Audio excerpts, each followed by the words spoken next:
bespoke radio for the masses. Headline edition, July 8, 1947. The Army Air Forces has announced that a flying disc has been found and is now in the possession of the Army. If the game is rigged, change the game. Game changer. I occasionally think how quickly our differences worldwide would vanish if we were facing an alien threat from outside this world. This is Fade to Black with your host, Jimmy Church, on the Game Changer Radio Network and KGRA, the Global Radio Alliance. I need your help to get to the year 1985. You are listening to Fade to Black with Jimmy Church on the Game Changer Network.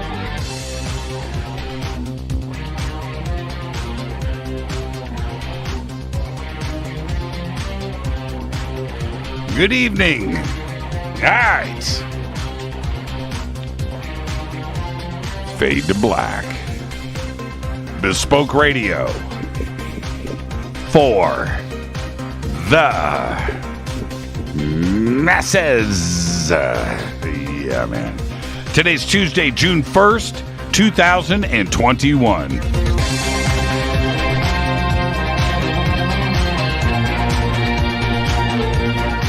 153 days into the new year.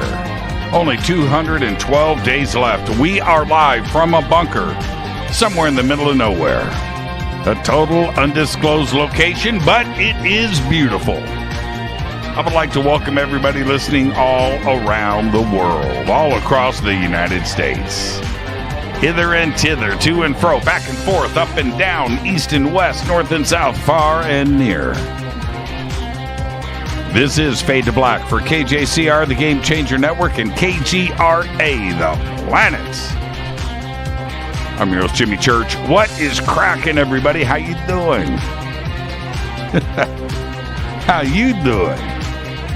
All right. Whew, man, what a week here on Fade to Black.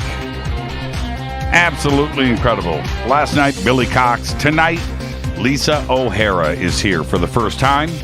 That's right, 3 first-time guests this week here on Fade to Black. She's here to talk about her new book. It is an amazing read. It is called Abducted and Furious. We're going to be discussing all of that tonight. Tomorrow night, Lou Elizondo is here. He's back. We're going to be covering all of that DOD drama that is going down right now. And today is June 1st. More on that in just a bit. Thursday night, Ralph Blumenthal. I cannot wait. Ralph Blumenthal is here. Also, first-time guest.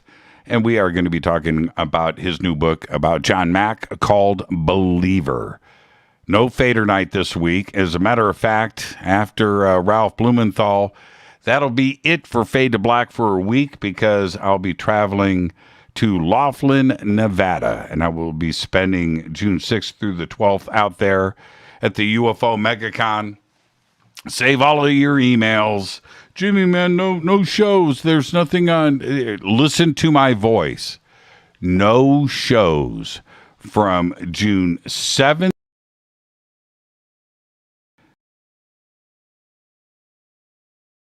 No shows. No Fade to Black. All right. I cannot, I already know I'm going to get the emails. I already know it. There's going to be the post. There's going to be Twitter. Hey, man, it's like, didn't you listen to the shows all week? There are no shows next week. And I want everybody to go to UFO Megacon, Laughlin, UFOMegacon.com. Get your tickets. Come and hang out with us.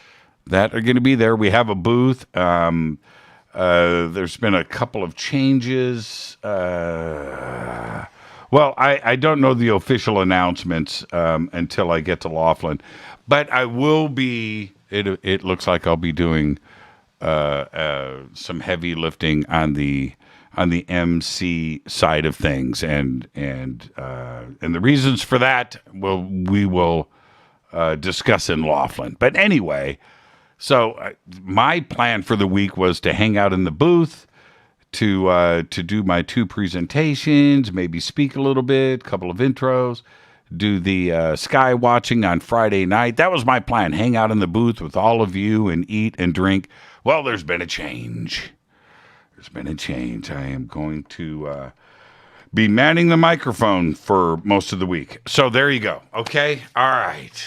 I don't know who's going to be in my booth. I'm going to need some Fadernauts to volunteer to sit at the booth and sign autographs for me. Take pictures. Where's Jimmy? You're not Jimmy. I am right now. What? You don't look like Jimmy. I'm Jimmy right now. So that's what's going on. UFO Megacon, the banners, all the info over at jimmychurchradio.com. All right, get your tickets now. All right, what did I just click on? I just lost my screen. Let's see. That was weird. Okay, I'm going to click on this. Oh, okay. I see what I did. Wow, that was weird. That was bizarre. You know, you got these mice with, you can click on the side, you can click on the top, click on the front, click on the back. You just bump one thing, you click on one thing, and you have lost your world. But I got it back. All right, so that's the week here on Fade to Black. Next week, no shows. I'll be at UFO Megacon. Follow me on Twitter at JChurchRadio. I've got Twitter live right now in front of me, looking at all of these amazing GIFs. That's right. I don't say GIF. I say GIF. Hashtag F2B is the sandbox. Hashtag F2BQ is Fade to Black questions. All right. Email is Jimmy at jimmychurchradio.com. Let's get this show cracking. Let's get to the breaking news. A potentially hazardous, quotes, asteroid the size of Seattle's Space Needle is expected to pass near Earth now. That's right. The space rock known as 2021 KT1 measures approximately 600 feet. All of this according to NASA's Southern California-based Jet Propulsion Laboratory. The asteroid is expected to hurl past Earth at a distance of 4.5 million miles and at a velocity of 40,000 miles per hour. The distance between the Earth and the Moon, of course, is about 239,000 miles. Now, check this out, 2 smaller asteroids, approximately the size of a bus, will also approach Earth today, coming within 700,000 miles. That's close. Tomorrow, 2 additional house-sized asteroids are also anticipated to come within 4 million miles of Earth. What is going on, people? One of these, man, it's going to be bad news. It's going to be bad news. Well, potential disruption. All of this was announced yesterday, and it's kind of freaking everybody out. Potential disruption to both the United States and global food supply is happening right now, while reports circulate that JBS Foods may be shutting down plants in the United States and Australia. Yesterday, the company stated that JBS USA determined that it was the target of an organized cybersecurity attack affecting some of the servers supporting its North American and Australian IT systems. Resolution of the incident will take time, which may delay certain transactions with customers and suppliers. Today, there were reports production facilities in both the United States and Australia were taken offline. And the White House said Russia is likely behind the attack. Oh, man. Well, today marks NASA's Perseverance Mars rover's 100th Martian day on the Red Planet. A little bit of an anniversary. The car-sized 2,260-pound spacecraft landed on Mars' Jezero crater on February 18th, 2021, after a 203-day journey, traveling 293 million miles. All right, and I'm going to leave you with this. Pete Davidson is gearing up to portray punk rock pioneer Joey Ramone. Now, you look at Pete Davidson. All right, it's a good-looking guy. Joey Ramone. Now, but if you squint your eyes a little bit, you kind of go like this. I can see it working. It's a upcoming biopic called I Slept with Joey Ramone. That's right. This is Netflix and STX Films. The announcement comes on the 20th anniversary of Ramone's death. The biopic will chronicle the life and times of the legendary musician born Jeffrey Ross Hyman back in 1951, who co-founded the group in Queens, New York, back in 1974. Were the Ramones the first official punk band? Yeah, maybe. Let's get this show cracking. Happy birthday to today, Baby Bella. Baby Bella today is 12 years old. If you want to see pictures of Baby Bella, just flip right over there to Twitter. Morgan Freeman today is 84. Amy Schumer. Morgan Freeman, what is that show called? The Kaminsky Method? I just binged the new season 3. It's excellent.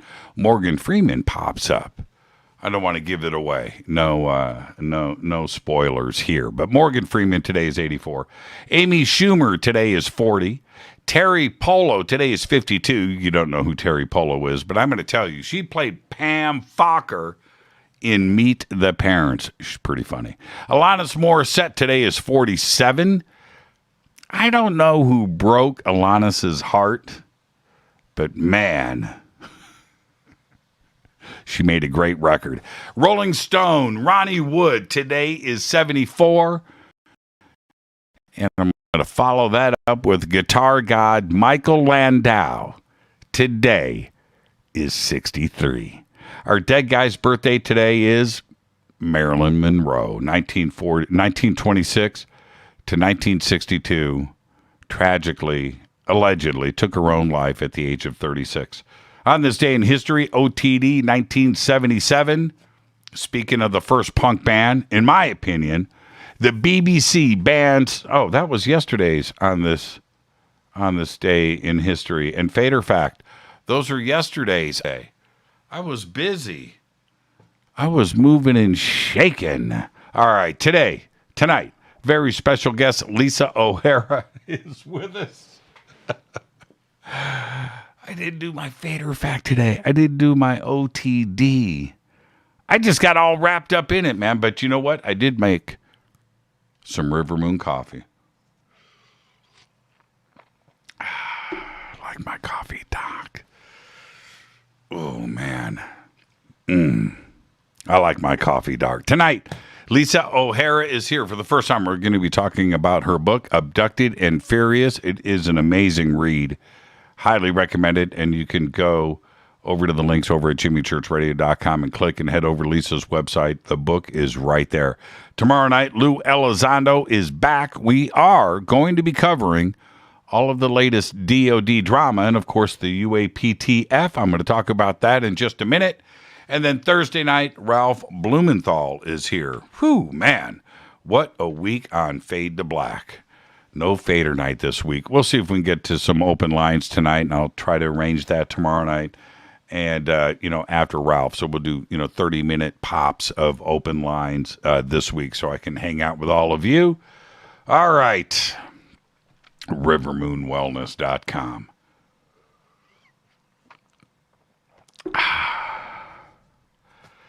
Terry Polo was on season 6 of Northern Exposure. Yes, she was. Thank you for that.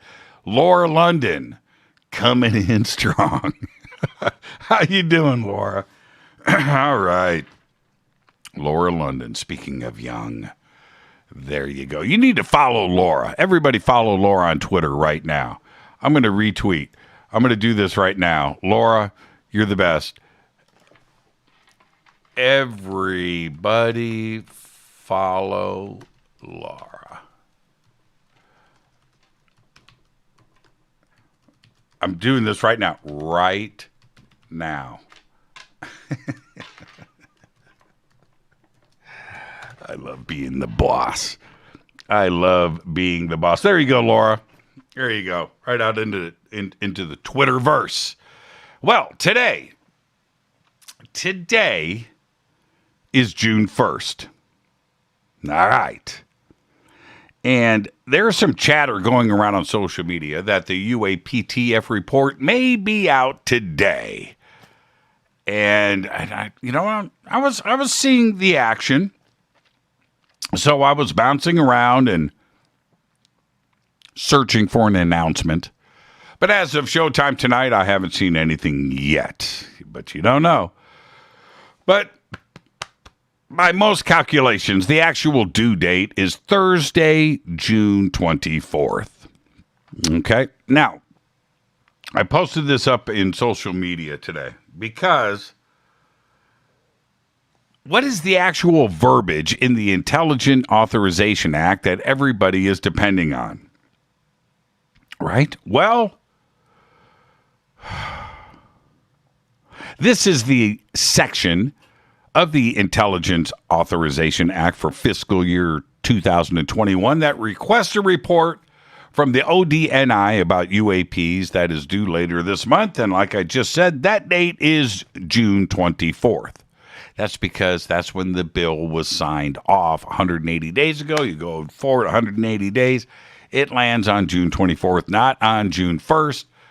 Having them release the report early on June 1st, I wouldn't expect that. But then again, it depends if you follow Randy Quaid or not. But anyway, I don't know if it's going to be released on June 24th.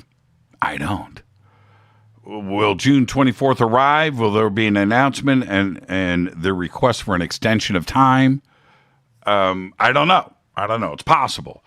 Also, in the Intelligence Authorization Act for fiscal year 2021, if you read through it, and I have all of it, not just the part about UAPs, but if you read all of it, there are a few 180-day requests in there for different things from the intelligence community.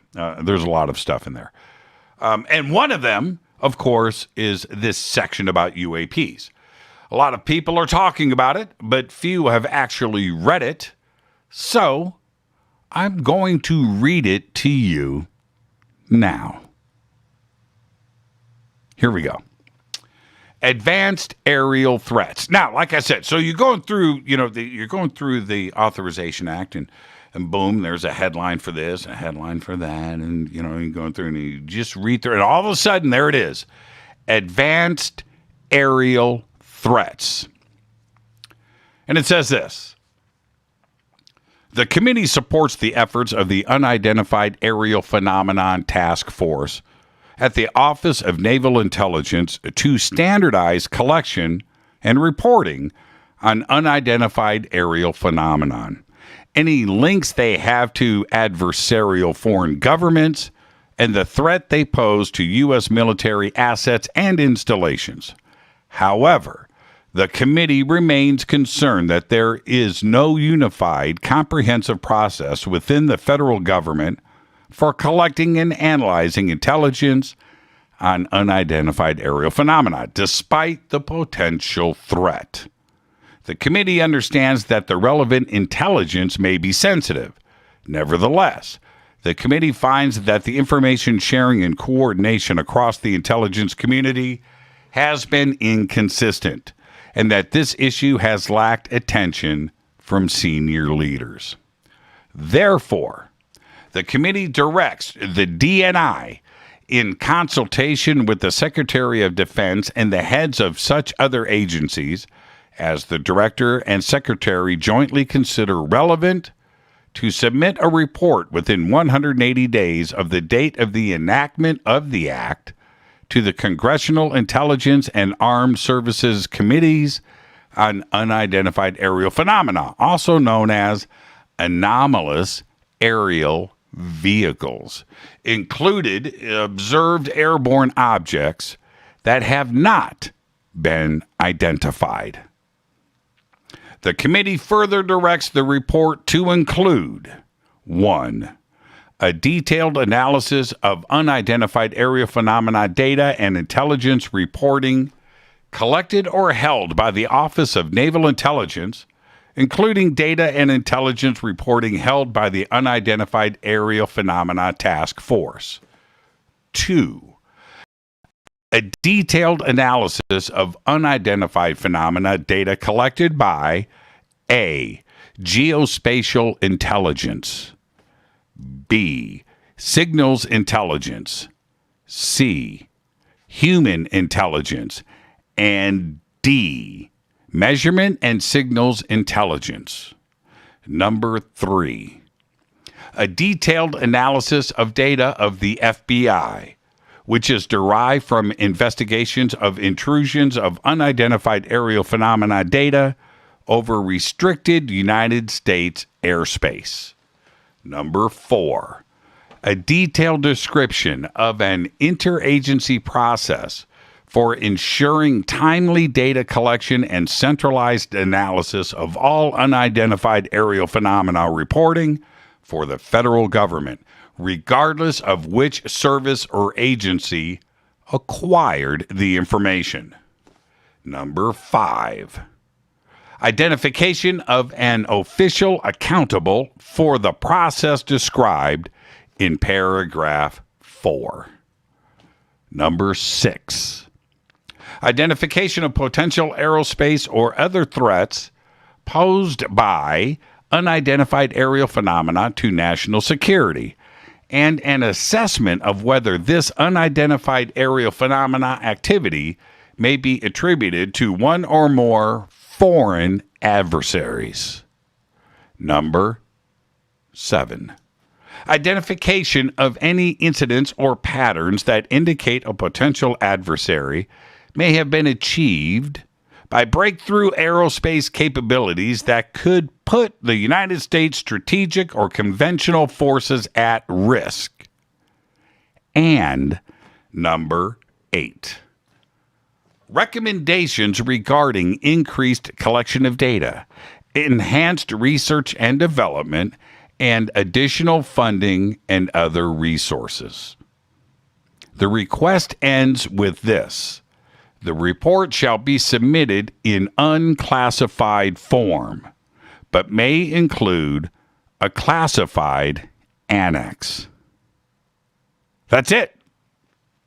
That's it. So once you read through this, and now that you've heard me, put this in audio form, many haven't read it.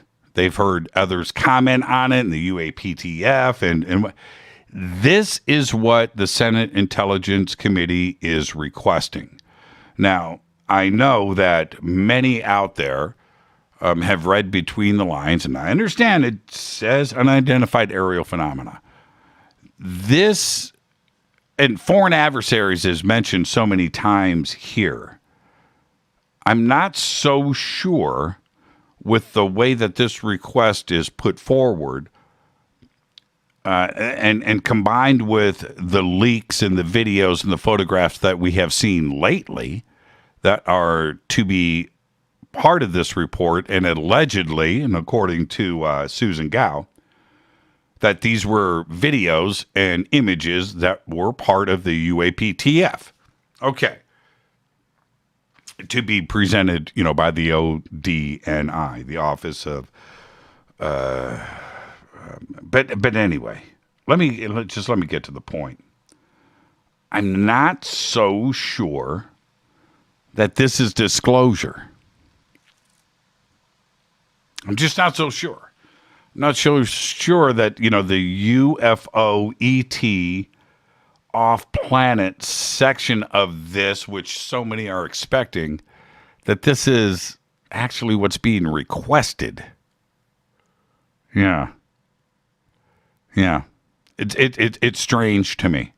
So we'll see. We will see.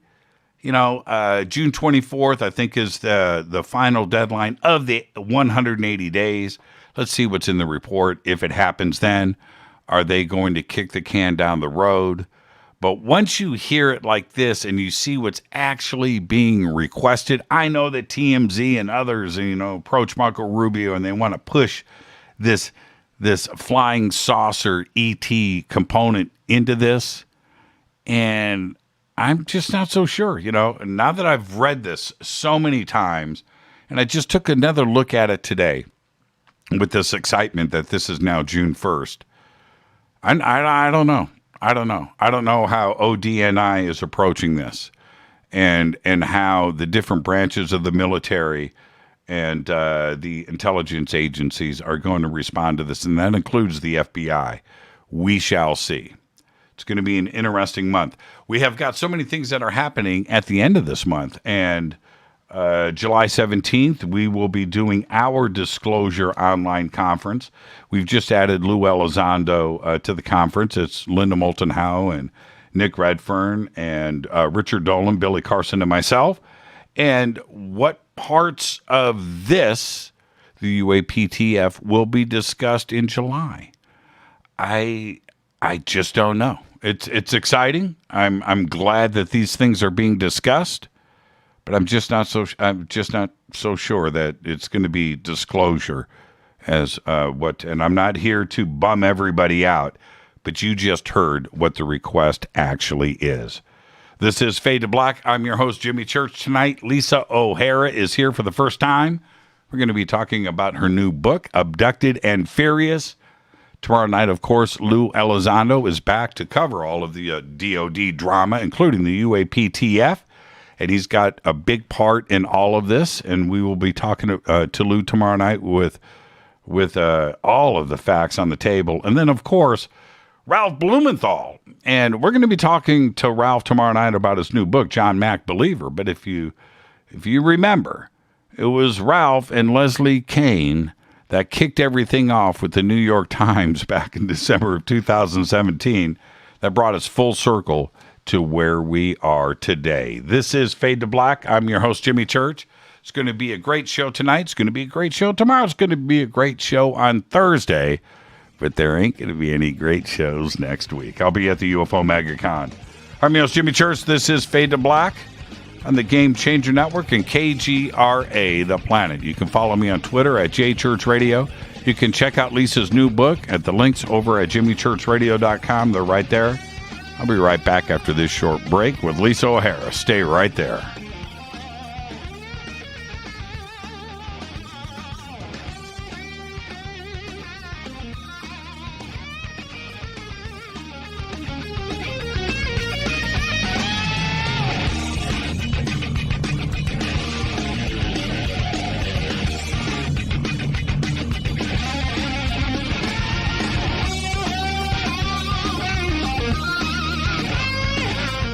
This is Nicole Church, daughter of you-know-who, and you're listening to Fade to Black on jimmychurchradio.com and the Game Changer Network.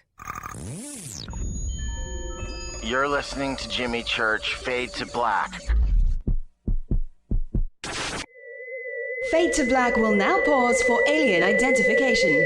The station that talks the net. KGRA Radio.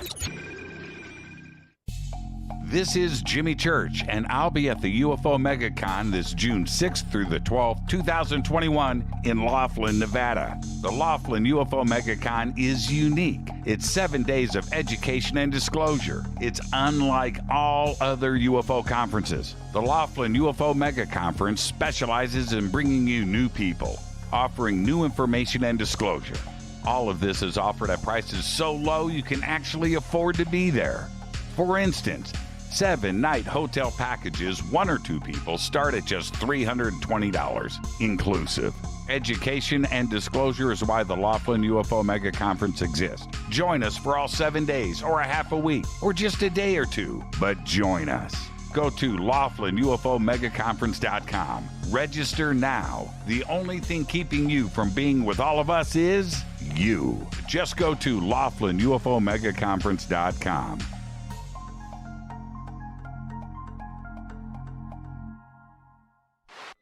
Introducing the Game Changer blend from River Moon Coffee that delivers a customized blend made specifically for the Fadernauts. If the game is rigged, change the game. It's a bolder cup with some bite. Game Changer is the coffee of choice for those that prefer an organic dark roast that is slightly lighter and milder, but it's still dark. With wild notes of pecans and chocolate with a rich, balanced, full-bodied cup that is roasted to perfection for a great coffee to start your day, as an after-dinner coffee or anywhere in between. Artisan, small batch roasted to perfection. USDA certified organic, all River Moon coffee is freshly roasted and packaged in the USA.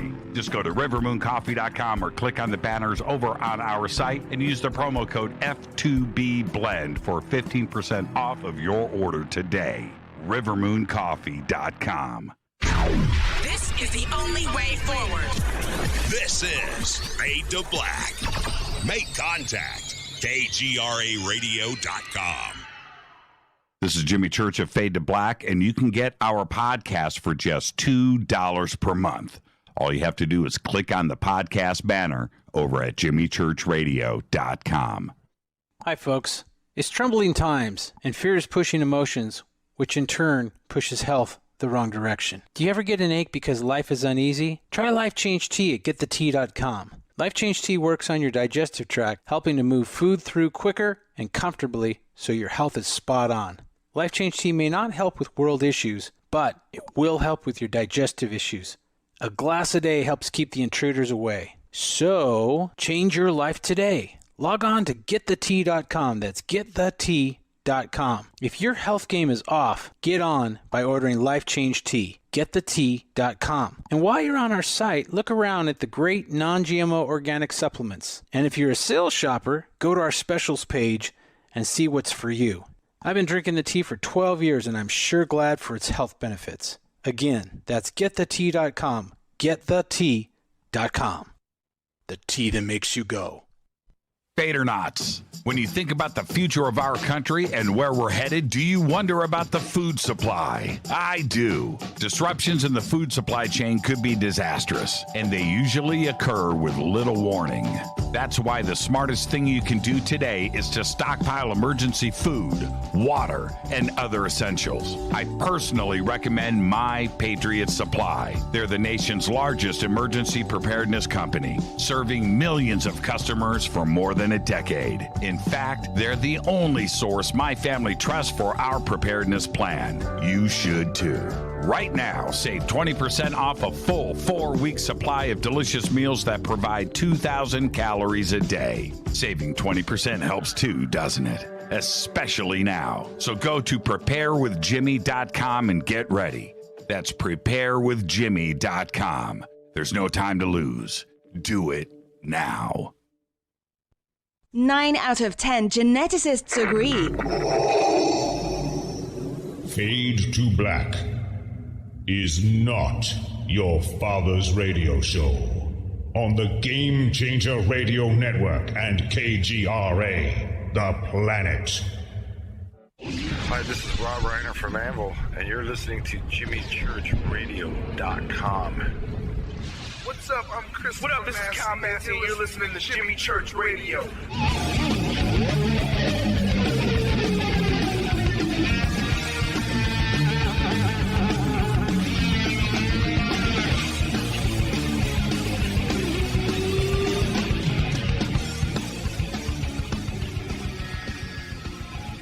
All right, welcome back. Fade to Black. I am your host, Jimmy Church. What a great week. Amazing week. Man, last night, Billy Cox. Some said that was the show of the year. But, you know, you guys say that every single night, but I appreciate it. Tonight, Lisa O'Hara is here for the first time. We've got 3 first-time guests this week. And, you know, I love it when that happens. When you do as many shows as we have done and getting to first-time guests, that is one of the things that causes me to learn, and I really appreciate that. So she's here tonight to talk about her new book, Abducted and Furious. She has a BS degree in business administration from San Jose State University right here in California, where she lived until 2011. She's worked for many years in law firms, starting as a floater legal secretary and ended up in information technology. We're going to talk about that tonight. This is a key component to her story. And went to work for engineering companies in Silicon Valley and also in the Department of Defense company that had ties to SRI. She's now enjoying retirement. And since retiring, you know what? Actually, we're going to discuss the rest of this tonight. I'm going to hold off on that part, but it's Terry Lovelace that I want to give a big shout out to. And I know that Terry's listening right now. He's probably going to text me at some point during the show. I want to welcome for the first time to Fade to Black, Lisa O'Hara. Lisa, good evening. How are you? Thank you so much for having me, and I'm really good. Yeah, there you go. That's the way we start off the show. But this is the thing, Lisa. You're a first-time guest, which means you get the first-time guest disclaimer, which is just you and I sitting on my couch having a conversation as friends, and where that conversation starts, it starts. Where it ends, it ends. But we're going to end as friends. There you go. Awesome. Are you ready? I'm ready. I friended you, so I expect you to accept. Oh, really? Hold on. She friended me. Let's just go right here. And let me scroll down to my friend request. I'm going to do this in real time on the show. And I love live radio, man. This is the best part of it right here. Accepting friend request live on the air. Now, this is what I want to do right now as I accept your friend request. This is especially the book is an amazing read. Let me just start off there for the audience. And the way that you've written the book, well, the title says it all, right? Okay, Abducted and Furious. But the book is an instruction manual and details and chronicles the first half of the book, your life and what you went through. And the second half of the book is in detail how to deal with this because you're pissed off, right? And you figured out in your own hero's journey how to do this. So for the audience, the second half of the book, we don't have the time actually to go through the second half of the book. That would take us like 2 or 3 shows because you detail everything right there. So I'll leave that to the audience to go and get the book and look at your recipes for dealing with the abduction issue. The front half of the book is a page turner too. I mean, I emotionally got very connected to you, Lisa, and it just must have been frightening. So let's start with your childhood. Where did you grow up? And I always ask my guests the same question. Did you have a crazy aunt or uncle, right? Talking about UFOs and Ouija boards. Did you have that component in your life? I did not, no. I actually moved around every year or 2 years. My dad was a mechanical engineer who built copper smelters and gold leaching plants. And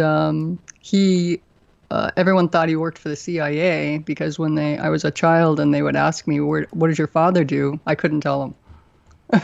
So I couldn't say all those words. I didn't know what it meant. So they would say, well, you move all the time, so your dad must work for the CIA. Sure. And then you can't discuss it, and then right. that book writes itself right there. Correct. But what about your parents' belief systems? Were they spiritual? Did they talk about UFOs or, like I said, Ouija boards? Was there anything crazy going on there? The only thing I know is that my grandmother used to say that she would have dreams where if she was having some trouble that was worrying her, if she crossed the river, she knew everything would be okay. But if she got stuck in the river, that meant no, it wouldn't be okay. So, but my parents one was Catholic, one was Protestant. They were very kind of religious, but not religious, not the type that dragged us to church. The problem was that every time we moved, we didn't know where a Catholic church was. A lot of times we actually lived in the South, where the Baptists are. And so finding a Catholic church is almost impossible. Well, it was when I was growing up. So nothing prepared you for the road ahead. No. That's incredible. That's it. Okay. And when you read, this is the thing, and I want the audience to know, I'm looking at Lisa, her home office, absolute professional. You know what I mean? There's where you are now in life and where life took you and what you were experiencing in the background, two totally different things. I don't know how you dealt with it. It was hard because, when you find something like that out, it really turns your world upside down. It makes you feel fearful, isolated. I mean, who do you talk to about this? Who did you talk to about it? At first, I didn't talk to anyone because, at first I just didn't talk to anyone, but I was working towards being a medium. And at that time, because I was having weird experiences with ghosts and other people had passed over. And so I thought I was a medium, and I was told I was a psychic medium. So I was going to a medium, and she was helping me practice to become a practicing medium. And so I was meditating a lot, and I was asking for help to develop my mediumship skills when I ran into her. Somebody at my hair salon told me that her boss was a medium. So I thought, I should go there, talk to my deceased mother. And when I walked in, she said, "Oh, you're just like me." So that's how I got the confirmation that I was actually a medium. So I worked towards that for a little while, and it seemed to open me up for other things. And that's what happened. Did you ever have a sighting? No. Never had a sighting. I just find that so interesting and so compelling at the same time. What about, did you have, I know that these are basic questions, but this kind of sets up everything. Were you attracted to movies about extraterrestrials or? Oh, absolutely. Right? Yes, I watched everything extraterrestrial. It was spiritual and it had ghosts in it. I wanted ESP, I was attracted to all of that stuff and also science fiction. All the while working as a professional, right? Around professionals. You're in the law game, right? So yeah, exactly. Right? And you can't, did you ever try to strike up a conversation with friends and coworkers about these subjects?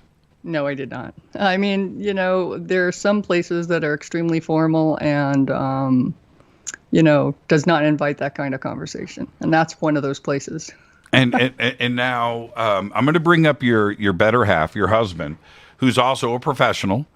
Yes. And I just want you to take me back to that first day. You write about this in the book, and it was so intense too. You write about this in the book where you're like, man, I gotta talk to my husband. I gotta tell him what's going on. Yeah. Okay, so set me up for that. And how long did you think about it before crossing the line? Well, I actually did tell him about it. Yeah, it was a little bit of time. So what happened was I find out about it, and I just get freaked out, and I feel unsafe. And at first, I didn't really want him to think I was crazy, so I, set up nanny cams in order to try to catch these things happening at night. And I would wake up, and my nanny cam would be not on, not off, just in between, as if somebody moved it with their finger. So, but it worked right before. Well, here's the thing. Just for clarity, I'm going to jump in. You are looking to capture an ET. Right. But that's not what you tell your husband. That's right. What do you tell your husband you're looking for? Ghost. Because you throw him the softball, right? Right. And was that too crazy for him? Well, I think it was, yes. He's very sciencey and, not to diss him or anything. But I just wanted to kind of have some time to digest everything. And also I wanted, to do my own investigation and see what I could see. Then when I did tell him, he said, "Oh, that's not true. That's your imagination or whatever." And so I just thought, I can't talk to him anymore. I mean, but I felt, unsafe. But at first I felt a little bit better. Like, yeah, he's right. I'm not, this isn't really happening. But as more and more things happened, I realized that I could probably not tell him that much because I didn't want to be discounted or invalidated every time I talked to him. So. Right. It's got to be so uncomfortable. And there's one other, see, when you're mentioning nanny cams or technology and things right now, there's, you waited in the book to say something which to me was probably the most profound thing about you. And it's the way that you wrote about it. Your computer was acting funny. Now, I'm just assuming you're not that computer literate. Most people aren't. And so you suggest this in the book, but then you start talking computer lingo and say a couple of things where I was completely taken aback and went, Lisa knows her stuff. Right? And that's a whole nother part where, because you're in the book, the reason why I'm saying this, you're reading the book, but this component of your life, you don't reveal until later in the book. Your IT background and what was going on with your computer, they're messing with somebody that they don't know who they're messing with, right? And it was a section of the book about narcissists, by the way, of all things, and this gets revealed. But technically, when it comes to computers, you know your stuff. Yes, I do. But the people or ETs or whoever they are who are messing with my computer are actually way more technological than I am. And for a while, I thought they were AI because a lot of my files that were messed with actually had the same date stamp as I had placed on them. So I don't know what kind of technology you have to know to change a file, but also keep the same date stamp. So when I was sending my copies to my editor, he would find weird things in there. I would too. Sometimes they would have double words, and they didn't go out like that, but they ended up with him with double words. They also ended up with, I don't even know, but one of the worst things that happened was, when you're writing a book, what you're using is something called compare document. And what it does is you have your document, and sometimes they're like combined, but one person has a comment, and then the other person does. So, I'm LO, and George Varongos was my editor, and he's GV. So we would leave little comments to each other. He'd say, you need to explain this. And I would say, well, blah, I would comment back. And that's how we wrote the book when he was, help doing the editing. So what happened was one of the times I sent it to him, whole sections were deleted. There was someone named admin in our document that wasn't there when I sent it to him. It wasn't there when he sent it to me. And that person deleted a bunch of stuff. The other thing that happened was our comments were reversed. So my comments had his name on it, and his comments had my name on it. And how is that possible? It's not. Exactly. It's not. It's like craziness. So anytime I'm on my computer, just the other day, actually, this happened. I knew I needed to go to FedEx to send someone a signed book. And I went to FedEx, and it said, your password is incorrect. So then I went to, find password or send email for forgotten password. And I got the email, you do not have permission on the webpage. You do not have permission to access this. I moved to my husband's computer, worked fine. Now, you said, you made this comment, you said that the changes were made behind the GUI, behind the graphical interface. And that, most people don't even understand what that is, and that what you're looking at is a representation of the computer, right? That's what you see, right? That's not actually what is going on. For you to know about this and to be able to go and check it out, that says, you have a certain level of sophistication in IT and you know what's going on. But tell everybody what you were referring to. with the GUI. Yes. Well, I thought that this person or ET or I don't know who, whatever it was, had actually would get an alert whenever I got on my system. And so as soon as I got on my system, then they could do things to me. And they never worked on my husband's computer at all. They didn't change anything about him. So anytime I was on the computer, things were happening to me. And it was only happening to me, and there was no way I can prove it. You know what I mean? And they were using PowerShell, which is a native program that is like a backbone to Windows, and so it was invisible. So there's no way for me to track it down. They were logging in as me. They were either remote desktoping in, or they had their own account that I couldn't find. I mean, it was just mind-blowing. It was obviously someone who knew much more about security than I did. And no matter what I did, I unplugged from the internet. So I had an Ethernet cable. I unplugged it from my network. It still happened. Everything happened. At first, I think they were letting me think that I was doing something. So I had actually a Windows 2008 R2 server. I unplugged that. It stopped for a little while. So at first, I thought it was just my Windows server. I actually have two servers, so I unplugged both of those. And then I felt a little safer. But then a little while later, it starts happening. That's happening on my computer. I unplug it from the Ethernet. I go standalone. It's still happening. I've turned it off. I've unplugged my hard drives. So you fully air-gapped? Yes. Wow. So the title of the book should have been Abducted and Friggin' Furious. Is what, I mean, that scares the crap out of me. And there are some IT professionals in this audience. I'm looking at the comments right now. IPD just popped in, and I knew that he would.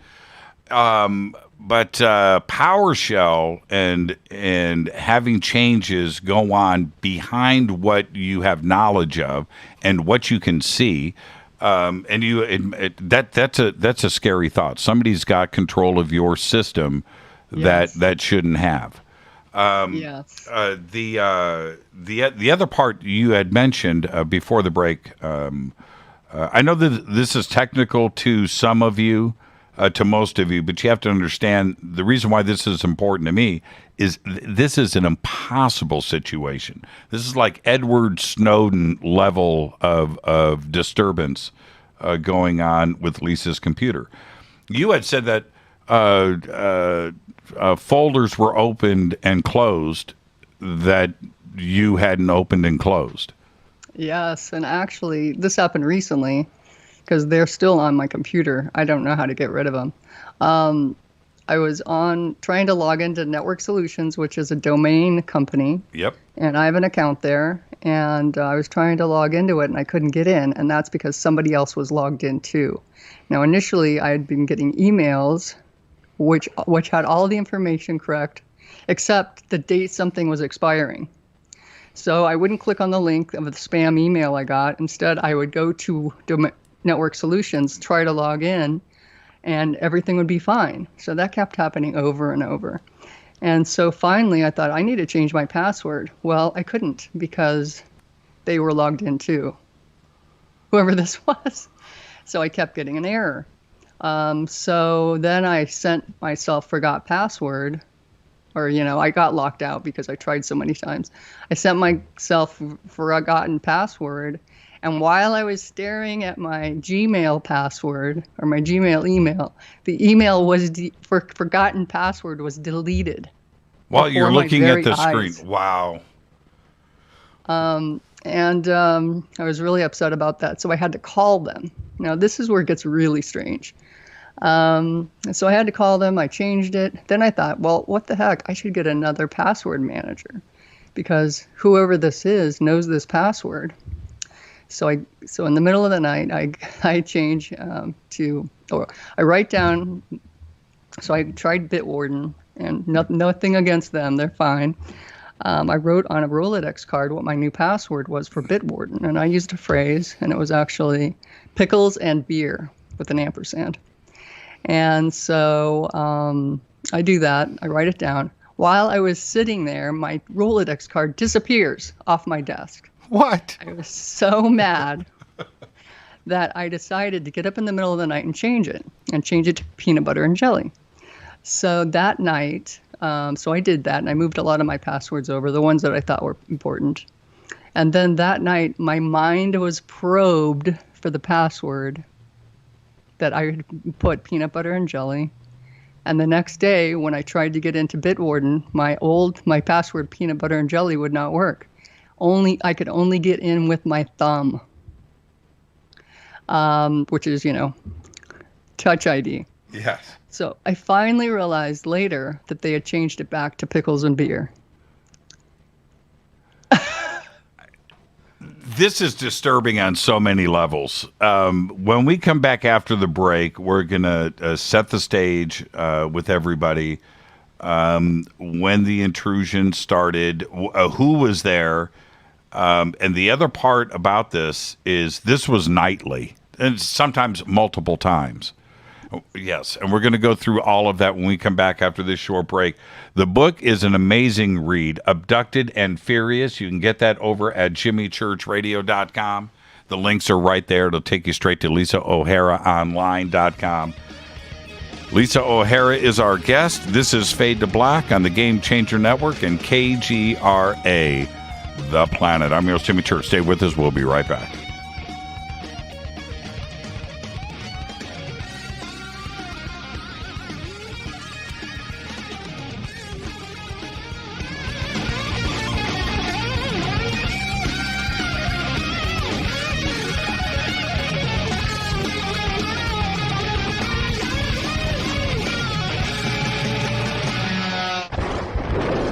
This is Fade to Black with Jimmy Church on the Game Changer Radio Network and KGRA, the Global Radio Alliance. This is KGRA Digital Broadcasting Station, Salt Lake City, Utah, Van Buren, Arkansas. This is Billy Carson with ForbiddenKnowledge.tv. Forbidden Knowledge TV has just reached its 1-year anniversary. That's right, 1 year. And as a show of appreciation, we are giving all new subscribers a free 30-day trial of ForbiddenKnowledge.tv. That's 30 days to binge watch thousands of movies, documentaries, conferences, workshops, lectures, yoga classes, meditation courses, and so much more. So log on to ForbiddenKnowledge.tv from your computer or mobile device, or get the Forbidden Knowledge TV app on Apple TV, Roku, Amazon, iTunes, or Google Play today, and use coupon code 30daysfree. That's coupon code 30 days free on ForbiddenKnowledge.tv today. Listen, I know, and you know, that you've always wanted your first crystal skull. Or maybe you're a collector just like me, but you just don't know where to go to find the real thing. Then I met Carolyn Ford over at EinsteinTheCrystalSkull.com. Carolyn is the guardian of Einstein, one of the most respected ancient crystal skulls in the world. All of her unique skulls have been imprinted sitting with Einstein in his sacred lodge and are carved from the finest gemstone and materials. Imprinting is the process of receiving the ancient wisdom from the master skull or master computer. Einstein, the ancient crystal skull. To see Carolyn's current collection of crystal skulls, just visit her store at EinsteinTheCrystalSkull.com or click on the banner over on our site. Don't forget to use the promo code Jimmy at checkout to receive 10% off of your order today. That's promo code Jimmy. Finding your first or next crystal skull is easy. Just visit EinsteinTheCrystalSkull.com. When you take the beans from Central America with dashes of Indonesian and African mixed in and then roast it to the dark side of Fade to Black, you create the ultimate brew of fringe. Introducing the Fade to Black blend from Rivermoon Coffee.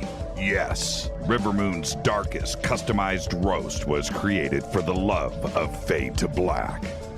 The alchemy of masterful roasting and smoking the beans is in every sip of this full-bodied, dark Java. I need my coffee dark, deep, with distinct bittersweet chocolate highlights, just like the bunker.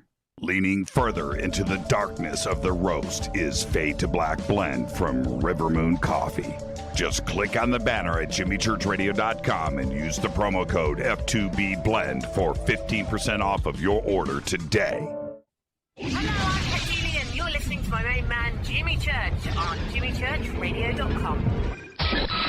Hi, this is Ray Hobbs here, repping the planet, and you're listening to my good friend, Jimmy Church, Fade to Black, on the Game Changer Network and the KGRA digital broadcast station. This is Toby Kebbell. You're listening to jimmychurchradio.com. Don't hurt me, Jimmy. I'm only little. Hey, I'm Adrian Grenier. And this is Ari Gold. We're the Honey Brothers. Yes. We are of the Honey Brothers. Hey, I'm Adrian Grenier. And I'm Ari Gold. We're the Honey Brothers. And you're listening to Jimmy Church. The Revolution. This is Jimmy Church of Fade to Black, and you can become an official Fadernaut by just going to our membership section at jimmychurchradio.com. Hello, this is Serena Wright-Taylor from Conscious Life Expo, and you're listening to Fade to Black with Jimmy Church, who holds the Lucky Pony record for the best astrological chart since 1963. True story. This is Micah Hanks of the Gralien Report, and you're listening to Jimmy Church on Fade to Black, across the globe on the Game Changer Radio Network and the one and only KGRA Radio, The Planet.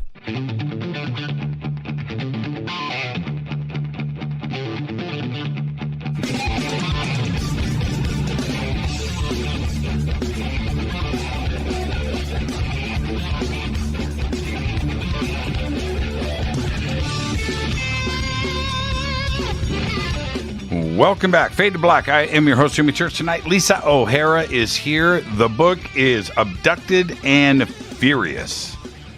Read the book. You'll understand why. I got furious.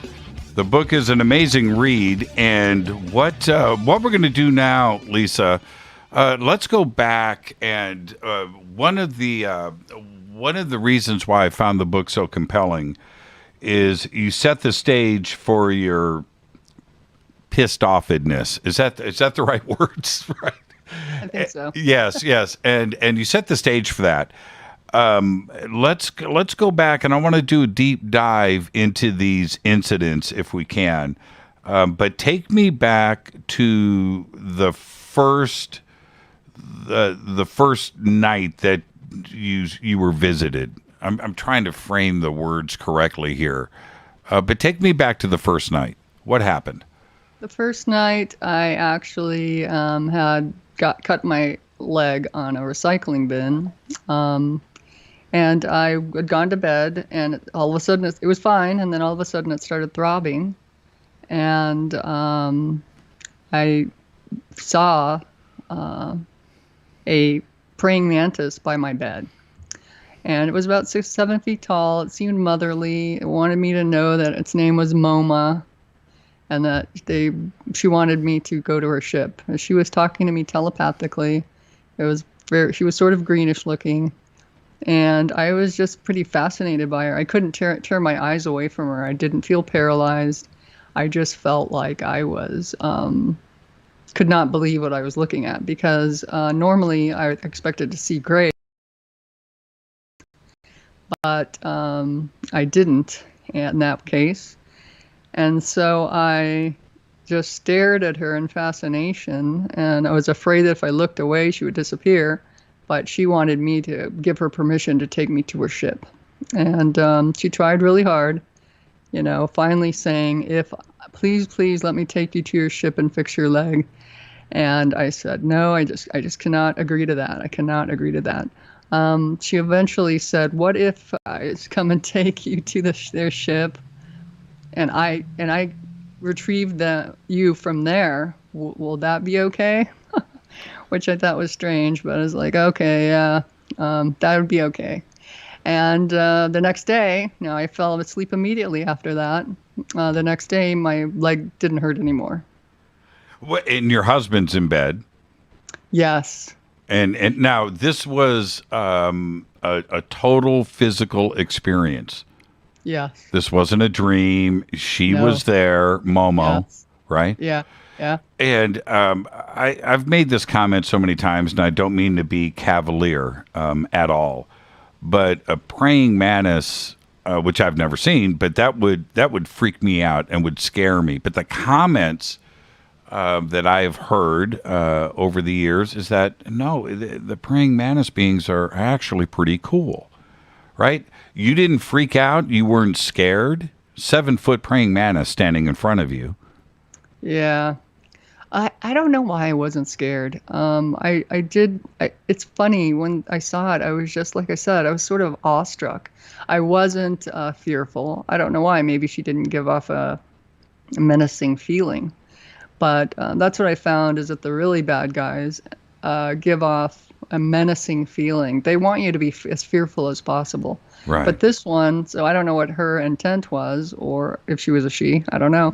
I got that impression from her, and the name certainly gives you an impression of gender of female. But I just didn't feel scared, but I just, like I said, the idea of a praying mantis being an alien being that's in your room. Of course, my husband falls asleep right away. As soon as his head hits the pillow, he's never awake. I just could not believe what I was seeing, and then I fell immediately to sleep. So your leg is healed the next day. Did that surprise you? Yes, it did. And I knew then, but this is how I think about everything. What do I learn from these things? What I learned is we all have implants. Now we're gonna get into that in a second. Later on in the show, the implants part of this. I love your magnets comment in the book, by the way. Yeah, really made me laugh. You've got a great laugh, by the way. You've got a great smile, and as you're making comments in your laugh, because this sounds outrageous, and it sounds outrageous to you, and I can see that. Yeah, I can see that. Now, okay, so that was the first. Did you have total recall, total memory of everything the next day? No, I didn't. I didn't have any memory of it. And that's one of the things that I think is so frustrating about the whole ET experience, good or bad, whether the contactees or the experiencers, anyone who comes in contact with the being, their mind is either wiped or blanked out in some way. And I find that to be extremely disturbing and negative, and actually hostile, because you are entitled to know what's really happening to you at night, but you don't know it because they intentionally make sure that you can't remember anything. And so what are they really doing? What's their agenda? I mean, all you can go by is what you remember, which is nothing. Right. Now, what year was this, the praying mantis, Momo? It was probably 2017. 2017. What happened the next night? I don't know. I mean, the very next night, different things. I would always wake up at 4 a.m. or different times. I would try to remember things. I would go to my medium and say, I need help. This is happening. I just saw a praying mantis. I don't know what to do. And then she would try to help me break my soul contracts. She tried different things. She had me demanding my right to free will, demanding my right to my sovereignty. She had me write a statement of protection. She had me do, shower with salt or put salt everywhere and Himalayan mats and salt mats. And none of this worked. No, none of it worked. I tried everything. So I was scouring the web during that time, too, because I was realizing that I was still leaving. And can I tell why I was leaving? I knew I was leaving? Yes. Of course you can. I'm fascinated. The book is just, I haven't turned pages like that in quite a while. Now, there's another point I want to make. I want to ask you about. You wrote everything, you journaled everything, you drew everything, yes. Right? Yes. And would you recommend that to anybody? Absolutely. I think it's the only way, because whatever dreams you have, you need to write them down. You need to write everything you can think of, everything you remember, because they're actually clues that you have. A lot of people think there is nothing I know about what happened before or after my abduction. But the truth is there are some there, and but you have to be looking for them. So one of the things I noticed, and it did take me an absurdly long time, I think, in hindsight. But when you're in the situation, some of your possibilities just aren't there. You're not in the possibility range of being abducted. So keep that in mind. Don't be hard on yourself. But I started noticing that my clothes had this weird smell. Oh, can we talk about that? Absolutely. Now, I have never, I've never heard this before, and I couldn't absorb this enough. I went back and read this section of the book over again. Your laundry room, how you were hanging things. Okay. How did you word it? BO and feet. Yeah, BO, body odor and feet. Okay. Listen, everybody, you've got to really pay attention here. Pay attention. Okay. When did you first notice this? I noticed it, I can't remember the exact time, because now this is quite a few years ago for me. But I just noticed that my clothes had this weird smell, and it smelled like BO and feet. And I would be like, what in the heck happened? Did I really sweat in these clothes? So I'd throw them in the laundry bin. So then the next day when I picked up some clothes, they were in the laundry room. Now I would do all the washing and my husband does all the folding. That's our deal. And so, because I hate to fold and he hates the way I fold. So that's a good deal. So it works out. Yeah. So then I noticed that my folded clothes had this smell. So I have two Maine Coon cats, and they're very large cats. And I thought, wow, well, these cats are in the laundry room with, the cat boxes are in the laundry room with my clothes. Maybe it's coming from the cat box. Or maybe I didn't use enough laundry detergent. So each time I'd throw them all back into the laundry. Then I started moving the clothes out of the laundry. Now, each time I had made one of these actions, I would find the same result, BO and feet. There were times then that I also had found them in the dryer that smelled like BO and feet. So, and then I started moving them to the closet and not putting them out. Now, all of these clothes are my favorites. And it finally dawns on me that the reason these clothes smell is because those are the times I'm leaving. And I'm leaving my house. I am putting on clothes because I don't sleep with clothes on. I'm putting on my clothes and I'm leaving. And that's what the environment smells like where they're taking me. And that took me a very long time to figure that out. But those are the clues. So that's a clue that you're actually leaving. Yeah, so you're saying leaving. Let's be very clear here. You smell the BO and feet, the body odor and feet, and now you know when you were abducted. And you started to put the clues together. Right. Now, I have to ask you, did your husband's clothes ever smell of body odor and feet? No. Just yours? Just mine.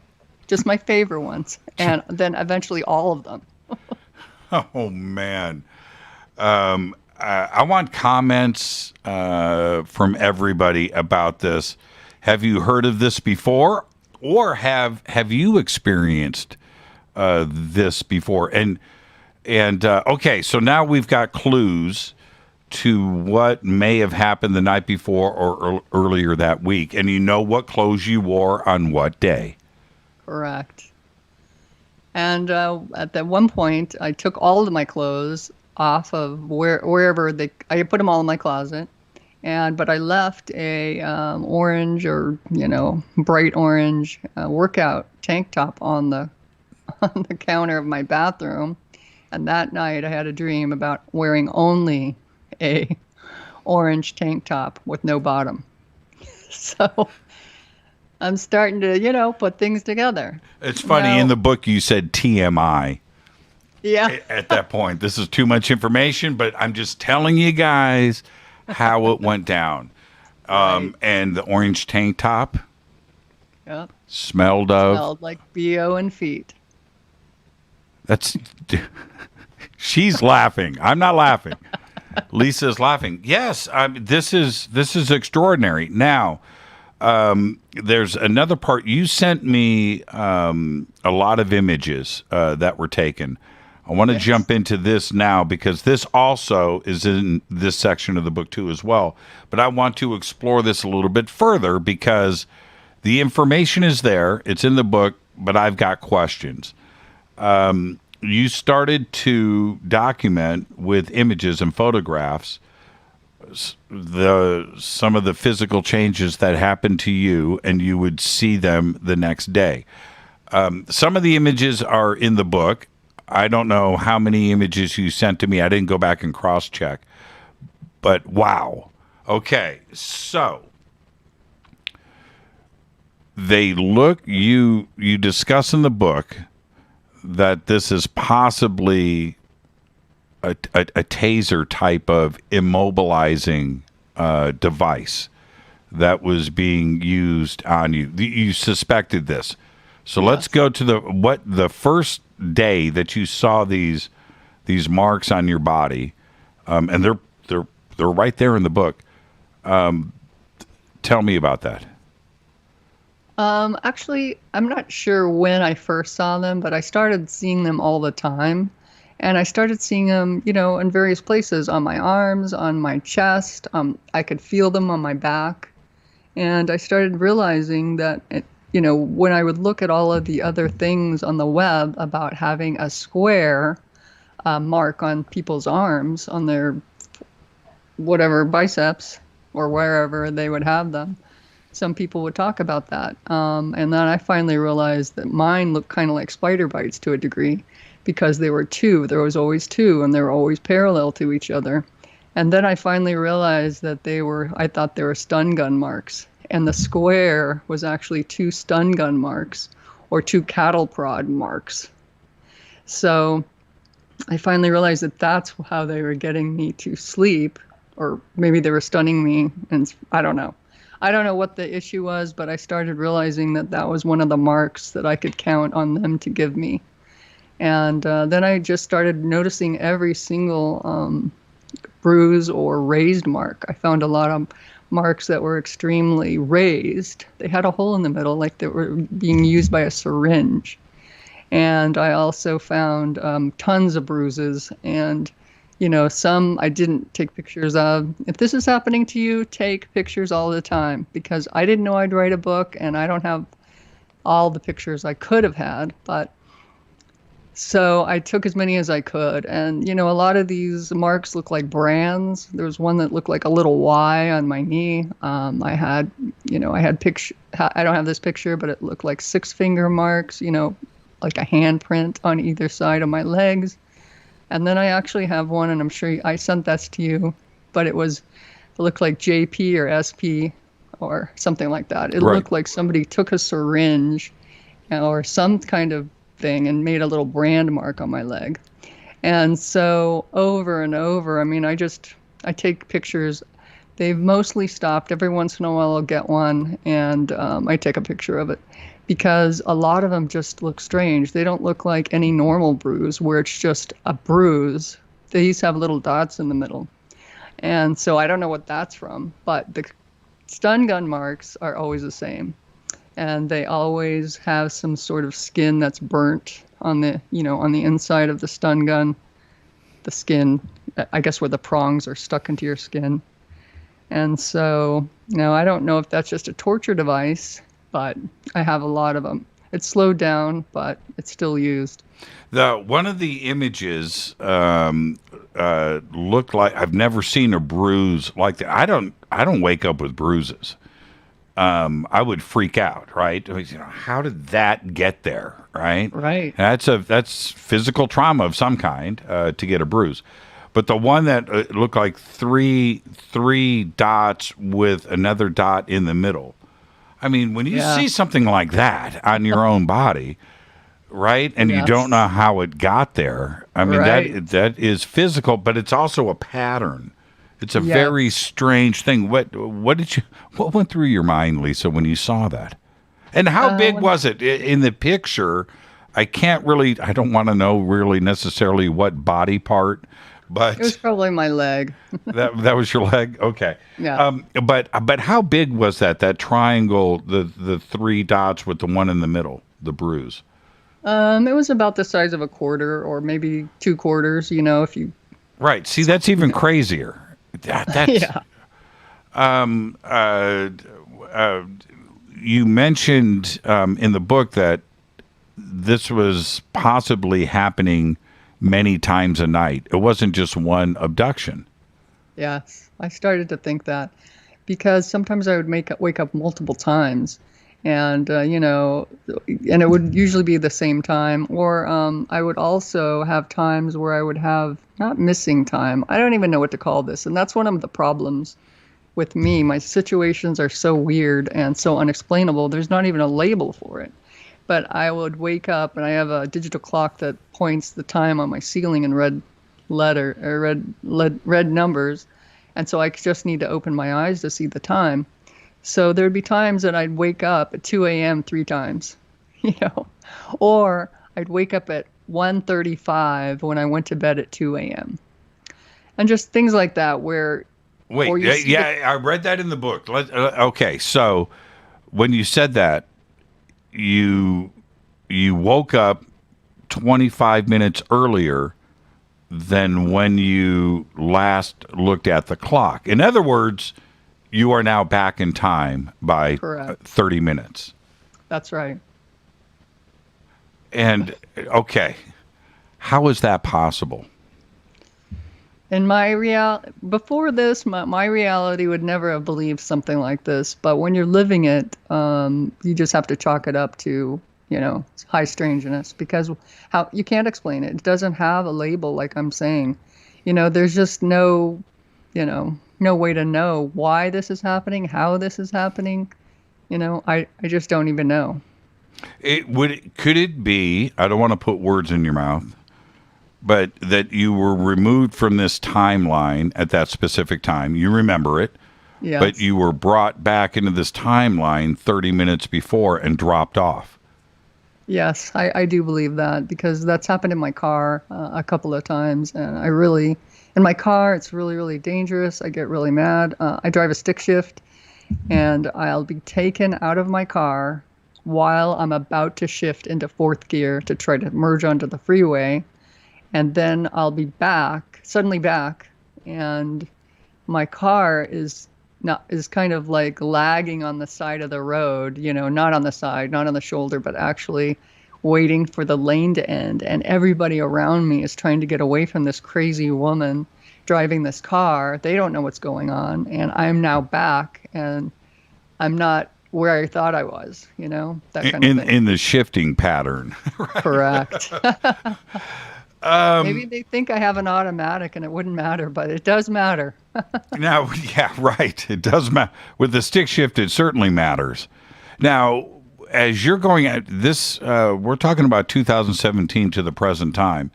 You go and start to explore. You don't know what an abductee is. Now you're finding out, and you're finding out about others' experiences. Yours is very unique, and I've talked to a lot of abductees. Were you finding others that were going through the same experience? Were you getting your questions answered? No, I was not. I actually looked and looked and looked for a group to talk to, and everyone I told my story to had never heard anything like it. And at first I was kind of thinking, oh my gosh, oh no.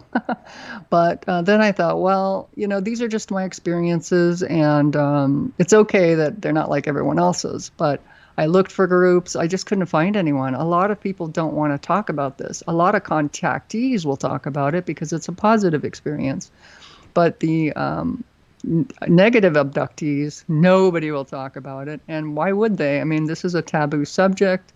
It's a subject that people, if you tell them, because I have tried it, because I try everything, but they'll just slowly move away from you, and then they'll tell everyone, and now, nobody talks to you. So it's a really hard subject. It's just, first of all, a lot of people don't believe in ETs at all. And then you have the people that may, but that's a small group. And then the people with the negative experiences, even smaller group.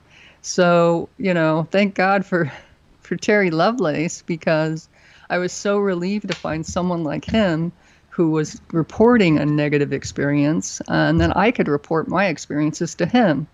And then I could get some support for that. But no, there's not a lot of people out there willing to admit that they're in this position. The community, though, as you know, and Terry, thank you, my brother. He's a great guy. I love Terry Lovelace a lot.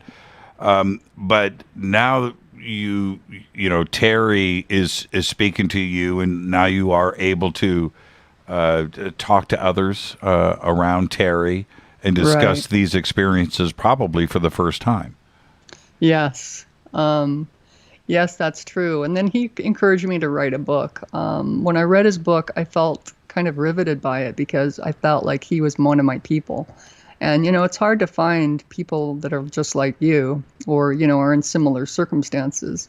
It's interesting. I was just emailing with him today, and we found out we have even more in common than I ever thought. And that's good and bad. But there are groups out there, and one thing I've found is that a lot of people have very unique experiences. I'm not the only one, but I joined opusnetwork.org, and I also joined the Experiencer group at MUFON, and there are so many varieties of different stories out there. It's just unbelievable. So finding like-minded people can be difficult, but it seemed like all of the groups that I joined, I was on a meetup group, and they all had positive experiences. They couldn't wait to meet an ET. They hoped they came to their house, whereas I'm like, get out of here. What do you think you're doing? Let's take our break right here. We talked about MoMA, the Mantis being. We're going to discuss some other scenarios of what may or may not be going on with Lisa O'Hara. It's an incredible story. It's an incredible book, Abducted and Furious. I'm your host, Jimmy Church. This is Fade to Black. We'll be right back after this short break. Stay with us.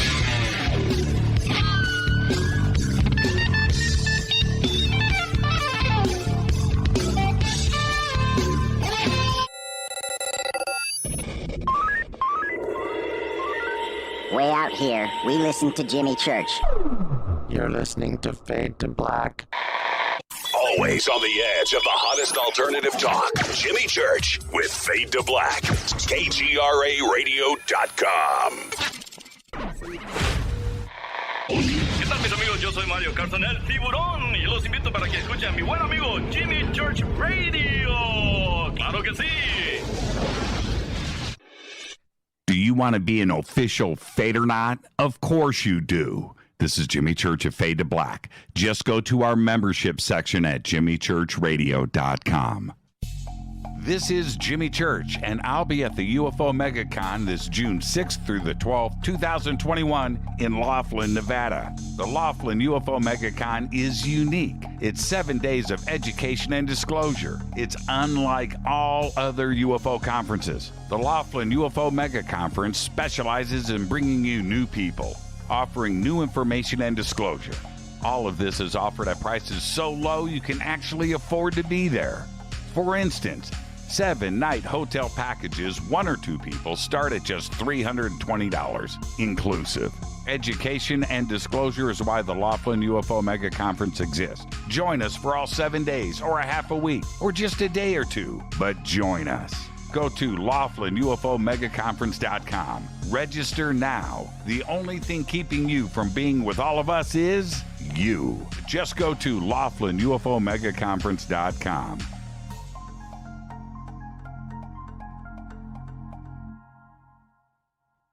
Fadernauts. When you think about the future of our country and where we're headed, do you wonder about the food supply? I do. Disruptions in the food supply chain could be disastrous, and they usually occur with little warning.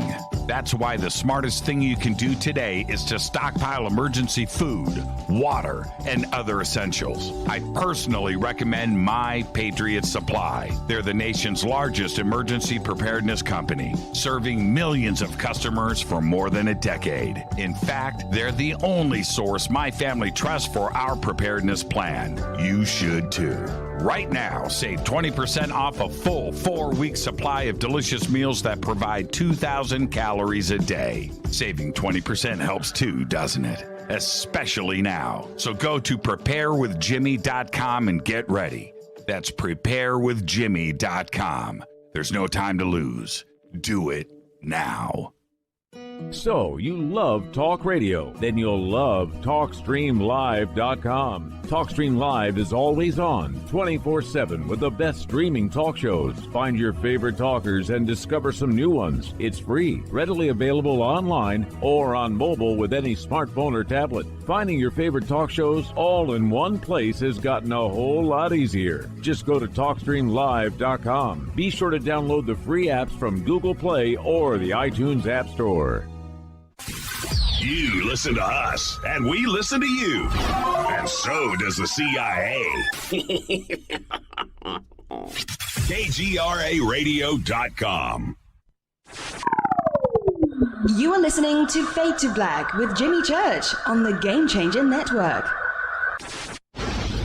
Oi, oi, I'm Reese Evans. You're listening to Jimmy Church. This is Revolution. The revolution will not be televised. The revolution is on radio. Ciao.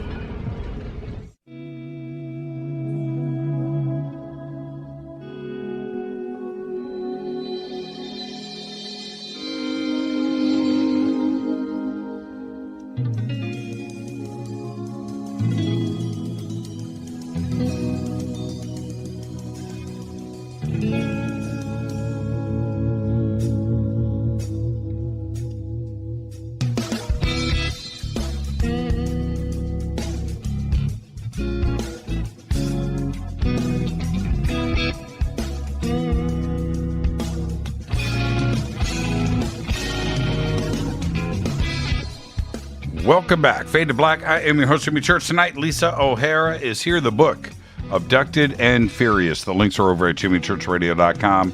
Takes you straight to lisaoharaonline.com. All right. Lisa, a couple of quick questions that popped up here with the Fadernauts. One, have you ever used fluorescent lighting to look for markings? I actually have. Yeah, I've tried everything. But I'd be happy to use other ideas. But yeah, I have tried that, and there are never any of those. Okay. And I don't know why. Okay. No, fair enough. Oh, the pictures are very, very compelling. I don't know what I would do if I woke up the next day and I had, puncture marks and the other. We're going to talk about implants in the next segment. Very strange, too, as well. I wanted to ask you, because I'm looking at you, which eye, just point, which one is, that's what I thought. Yep. Okay, we'll talk about that at the top of the hour. That is another part of this story that is just so strange. But, okay, you address different groups. We talk about the Mantis beings, and you've tried to nanny cam, by the way, which is great. What other beings have visited you? Very large spiders, and like beetles, and there was been a spider with like a hairless spider, and one that looked like they were wearing a people suit. What's a people suit? Yeah, they're a spider, and they're wearing a people suit. Like human clothes? Yeah, no, like as if they unzipped a human face. Oh, get out of town. I did. Oh, okay. Explain. She just, this is what she did, everybody. She unzipped her face. So I was being held by a spider, a human. And his mouth wasn't moving, but he was talking to me and saying, what did you find out? What's happened to you? Blah, blah, blah. And then stood up and unzipped his face and also his outfit. You know how you can have like those T-shirts that look like tuxedos? Sort of like that. And so unzipped the whole thing and stepped out, and it was a giant spider. Scared? Yeah. You know, after a while, seriously, you just get sort of desensitized to everything. And, you know, after a while, I just had no fear. I mean, I've seen so many things. I've seen eyeballs on my ceiling, human eyeballs. I've seen it between my clock numbers. I've seen just stuff. I mean, after a while, you're just like, really? You know, why don't you try a little harder? To scare me, because this just isn't working anymore. They did show me the shape of a gray face in red on my clock also. So I don't know. This is what is between my clock numbers? So my clock is red numbers, and it would be like distorted. I don't know how they do this, but instead of numbers, there's two grays looking at me, or two faces looking at me. And at first, you're thinking to yourself, what is that? I mean, you're actually like turning your head and cocking it and trying to look at it and closing your eyes a couple of times.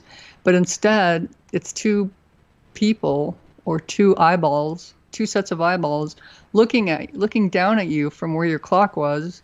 And now you know they're real because they blink. So, and what Lisa's describing, remember, she's got a clock that projects the time on her ceiling. We've all seen that. So that's what you're saying. Yes. You're looking up at the ceiling at the clock numbers that are in red. Right. But it's two eyeballs that ended up blinking. 4 eyeballs. Oh, 4 eyeballs. Now, they look like they're separate, so I don't know if it's people or what, but yeah, I'd see eyeballs, and then they would blink. So I knew that they were real. You know, it wasn't my imagination. And I've also seen gray heads, you know, like just the head, the shape of the head. Instead of my numbers, they're on my ceiling, and it looks like grays. Have you ever woken up your husband and said, dude, come on, right now? I don't know why, but no. And that's the strange thing, and it probably would not be there once I did that, right? Of course. But I think that I have not, and I don't know why I don't do that. I mean, I've lost my fear, and you know, I'll try to walk up to them. They disappear. I think I described in my journal that I had gone to the bathroom. I put on my slippers because I have scorpions because I live in Arizona, and I walked over to the toilet. I sat down and I looked over about 5 feet or 15 feet, and there was a slender gray. That gray looked like 5'7". I'm 5'10", so I feel like I can kind of gauge people's height. And I wondered later, should I just put on clothes? I mean, what would happen? But I was actually awake, and I walked. You know, I looked at that thing, and then it disappeared. So, you know. Are they there all the time? And sometimes I can see them? I don't know. Now, it's just strange. Now, you suggest in the book that it may not always be E.T. There may be a human component to this, a MyLab component, a government component, right? Yes. One of the things that kept happening, and this is one of your clues, everyone, is that I started noticing that, I brush my teeth every night and every morning, but at night I put on a night guard because I grind my teeth and I wanted to save them. So I put on my night guard, I go to sleep, it's on the bottom. I wake up the next day, I have plaque. Now, where did it come from? If I brush my teeth, everything should be fine. I just brush my teeth, put on my night guard. And so I had read the book by the Lammers, I believe, called My Labs. And they talk about how, you know, the military makes you eat something or drink something. I have had tons of dreams about going down 100 floors in an elevator where they have the best cookie, or I need to see someone 100 floors down and in this elevator. And what I've realized is that a lot of people have this experience. This is a common experience with abductees. And so we're going somewhere 100 floors down in an elevator. What's happening there? Now, when I've tried to look at it myself, I've only been able to see, you know, the gist of what happened, which is some sort of trauma, some sort of beating going on, and then them yelling at me that I know more than I'm saying. So it seems to suggest that it's my labs. Whether it is or it isn't, I mean, every part of this is extremely vague and hard to grasp. And it's hard to know what's true and what's not. I'm just telling you my experiences. And so that's what I believe is happening to me. That's since stopped. So it could be the military is not that interested in me, or they're hiding it now because, maybe they're shooting me up with something. And that's why I have syringe marks now, or more syringe marks. But that's what's going on. And so that's why I thought it was military. Do you think it's a combination of both? Yes. Now, did the My Lab component start after the ET component? I'm not really sure because of the way I started finding things out. Unfortunately with your story, you might start noticing things and then you notice other things. Or it could be that you notice some things first and you didn't make the connection with what they might be until later. And so, as far as my story goes, I'm trying to tell it in a kind of linear fashion, but it might have been, a couple of steps back and a couple of steps forward as I'm trying to sort through everything that's happening to me. And so I'm not really sure I think I just became more and more aware of everything as it was happening. You know what I mean? I do. And what I was wondering is that the My Lab, somebody found out that you had your abduction experiences. I'm talking about the military. And then started their part of it. To throw you off of your actual experiences. Correct. That's what I believe. Yeah. Very interesting. I want to get back to the body odor and feet. Did that stop? No. When was the last time you had less? When was the last time you had a body odor feet piece of clothing? Well, actually, now that you mention it, yes, that part has stopped. What I'm finding is that they're less of a smell. So I don't know if I'm still going someplace and it doesn't smell as bad, or they don't have me there as long, because it's hard to know how long you are at these locations. And so, or they're taking more care. They're putting it in a nicer smelling room so that when you know what I mean? I do. Do you have a memory of being on a ship? Yes, I have a couple of memories. One of them, I've had a couple of really strange ones, actually. I had this one where I was on a ship. It was white everywhere. It had the aluminum table. But the controls were actually on the glass. There was a lot of glass in the front, and there was controls on the glass. You know how in Star Trek, when they show you their tablet and it's clear, and they make things on it? Well, it was similar to that. And there were these beings that looked like they were like blue glowing beings. Like almost like they just had some sort of like people outline. To a degree. So they were large, they were tall and large, and they were blue, kind of a neon, kind of like a neon-y blue, like an LED light. So they were kind of glowing. And so I was on one of their ships. They pulled something out of me. Then there's also other ships where I don't see the ship. What I see are, and I don't know if I'm in a ship. A lot of them seem to be that I'm in an underground facility of some type. Some are underwater. So as if we somehow got there and we're under the sea somewhere and they're performing surgery on me. Do you have kids? No. Can I ask how old you are? I am going to be 60 in August. You're going to be 60. Okay. Oh, you look fantastic, by the way. I'm 58, and I wish I looked like you. But, so no kids? No. You ever wonder why? Yes, I did. Okay. Is it okay to talk about this? Absolutely, yeah. I put it in my book, so it's all okay. So when I first found out, one of the ways I found out was I was meditating, and I was meditating for a couple of years actually, because I was listening to my spirit guides telling me first how to get a mediumship teacher, and they just kept saying, you need to meditate. And I think what happened after a while was my vibration was raised enough to notice or to sense highly negative energy. I think if we don't have a good enough vibration or it's too low, we can't sense those things. So I feel this horrible and severe negativity in my room one night as I'm meditating, trying to sleep. And I asked my spirit guide, what in the heck is that feeling?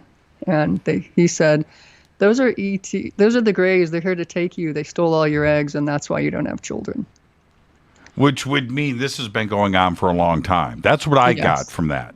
Yes. Right? That must have been shocking, upsetting, of course. Yes. It was shocking. It was, when you have. Also, when I was in my 30s and when in my childbearing years, I guess, I had a lot of weird experiences too. Now, I would wake up, I would do a lot of sleepwalking. I had a lot of night terrors. I would wake up with only what I could think of was a black rectangle, and I never knew what that was. And I would wake up running down the hallway away from my bedroom. I'd wake up crouched on the side of my bed, staring into my closet, and just things like that would happen. And I never knew what that was about. I also, had irregular periods, if that's okay to talk about. Mm-hmm. And, there were just times where I just had no idea what was going on, and I didn't have the ticking clock. So I didn't know why. And all my friends were getting married. The ticking clock being the desire to have children now. Correct, yeah. And all my friends are getting married and having children. That was the first thing they did, and I just had no interest in it. Now, it could be that's because I'm the oldest of 4 girls, and I had already taken care of a lot of children. But right.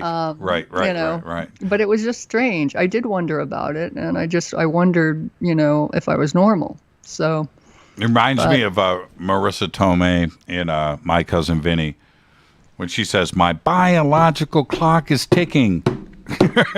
Let's go.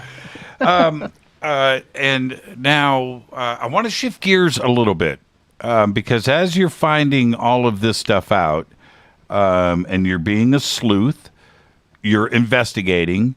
Right. The remote viewing enters your life. Now, how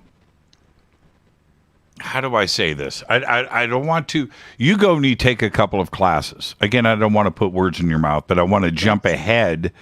Okay. You go and you take a couple. You take a couple of classes. You get deep into this, but you find out some things about remote viewing and contact and what you started to realize around yourself.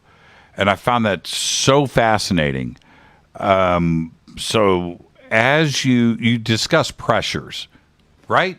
Pressure in the room.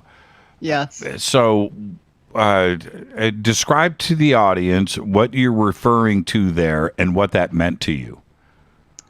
Well, at first, I would hear this clunking, thunking. I guess it would be like thunking a watermelon or snapping or cracking. So at first, I thought it was just my house settling. Because if you ask any person on the street, oh my gosh, I just heard this noise in my house, the first thing it says, oh, it's probably just your house settling, Mm-hmm. And so I had taken a remote viewing course. I'd read a book by David Morehouse called Psychic Warrior, and I decided to try his remote viewing course. Now, he was in the military, and so I thought, sounds interesting. So I did take his class. Everything was fine. I took the CRV, which is called Coordinated Remote Viewing. And he also has an extended remote viewing, ERV class. So initially I took CRV, and I was doing the steps, and all of a sudden I found myself, first I smelled lavender. That was the first time, and I thought that was strange. But, I do smell smells a lot of times that nobody else can smell. And the second time I did it, I found myself transported into a room with men in business attire, like, business casual, like a white shirt and khaki pants, around CRTs, and I was sitting in the middle of them. Was this when they were drinking coffee? Yes. Yes, okay, continue. I could smell the coffee. I don't drink coffee, so I knew that wasn't in my imagination because I could smell coffee. I was in the room. They had styrofoam cups. I could sort of like hear the styrofoam, how it squeaks. And all of a sudden, someone in that room said, "Oh, there you are." Right. And I didn't realize anyone could see me. Plus, I didn't know where I was. And then all of these remote viewers came flying out of wherever they were. And I'm just recently getting rid of them. But they've been terrorizing me for 4 years. Now, 3 distinct sounds. So let's go through this. We have the thud on the watermelon sound. Right. The cracking sound. And what's the third one? The third one is a snap. Snap. So we got 3 different sounds. Right. The thud indicates what to you? Human. Human. The crack indicates what to you? E.T. And the snap? Invisible beings. So you would hear these sounds. Yes. And you would know what when you heard a sound? I would know a remote viewer was in the room with me, and I didn't know what their purpose was, but it seemed to terrorize me as one of their jobs and also to annoy me. And actually, it's interesting that you're bringing this up in this way, but I've really recently realized that there's a fourth one, and it's an astral projector. And what sound is that? It sounds like having a piece of paper that's wadded up and thrown on a tile floor, when it hits. Yes, I do actually. I can imagine that. Okay, well, that's what those sound like. So, so combined with this, you felt this is great for everybody. I thought about this a lot in my world. So I want everybody to listen. We have the 3 sounds now. We have a 4th, but there's a pressure change that happens. Yeah. Explain. Well, I live in Arizona. You're on an airplane. Your head feels like there's a pressure change. Okay, that's normal. You're in your car and you feel a pressure change in your ear. That's not normal, right? Mm-hmm. If you don't live in one of those high altitude places. Mm-hmm. Or your water bottle cracks while you're driving. No, that's not normal. So anytime you hear a pressure change, now that actually might be a 5th one, as far as we know, because that might be, something we just can't see. We don't know. We don't know what it is. And the reason I say that is because this just happened a couple of days ago, maybe yesterday. I was feeling like my house was extra cold, and I was going around with my bowl, my Tibetan singing bowl, to clear my house, realizing that there might be something there making me cold. As I walked around my entire house, I walked through 2 invisible beings. So I didn't know they were there, and I walked through them, and I felt tingly all over. Now, I used to think those were ghosts. Are they? I don't know. But I found 2 of them there, and they were both just standing there. I walked through them, and then my house got warm. So you hear a thud. Yes. And that would indicate, a possible pressure change, but maybe going on at the same time. But if you hear a thud, that would indicate a human remote viewer is checking you out. Correct. And actually, those noises are called hitting the membrane. When you remote view, especially with David Morehouse's class, there's something, a activity called hitting the membrane. And when you go to that location, your physical body is actually going there too. And so a membrane is, you feel it yourself hitting the membrane, and there's also a sound. So initially, I didn't know why. I mean, I knew that there were remote viewers because I was remote viewing into that place, and they flew out at me. kind of like a bunch of birds, like the birds. But later I found out that was called hitting the membrane. So I now realize, that I was onto the situation, but I just didn't know why they were there. At first, I talked to a bunch of them. That's how I knew that the thunk was human, because what happened was I would say, "Who are you? Why are you here? Why are you watching me?" And some maybe other swear words. But and then they would talk to me sometimes, and they would say, "I just have a job to do. I'm doing my job," And so then I would hear a crack, and I would talk to them. They wouldn't answer. So, and then later the one of the human remote viewers told me it was called an invisible being. So crack ET. Yes. And the snap was invisible being. Invisible being. How do you know? Okay, so the snap goes. Do you communicate at that point? I've talked to other remote viewers about this, where they are in a room and they're looking at somebody's desk and there's somebody in there. Have they ever been seen? And some have said yes, that they've seen people turn around and look right at them. They know they're there, but physically they're not, but they are looked at. People turn around and look at them. They can sense them. Yes, I do look at them, and it's just like, but you can't see them. So that's one of the problems. You have to, like I say, be a detective of your own life and try to figure out what's going on, because they're not going to tell you, they're not going to tell you the thing you need to know. I mean, why they're there or whatever. But I haven't been able to see one. Occasionally I'll see lights on my ceiling. I mean, like a lightning strike, like when you have multiple clouds and there's a little pop up of light, I'll see that. I don't know if that is a remote viewer. But yeah, it's interesting. I'm glad you've talked to remote viewers, because probably when you read that, a lot of it, rang true for you. Yeah, I've talked to a lot of remote viewers, and I've wanted to go through the classes. It's just fascinating to me. I've seen people do remote viewing in front of me, and it's a really, really cool thing. And I think we all have the gift. You just have to know, how to do it and practice. Yes, and practicing. Do it. Before we get to the break here, I've got about 15 seconds. When was the last time you heard a thud? Actually, just today. What? Yes. See, somebody knew you were coming on this show. They do. Yeah, Yes. Yeah, 100%. Stay right there, Lisa. Let's take our break. This is Fade to Black. I am your host, Jimmy Church. Fascinating conversation. The book, Abducted and Furious. The links are over at jimmychurchradio.com. We'll be right back with Lisa O'Hara. Stay with us.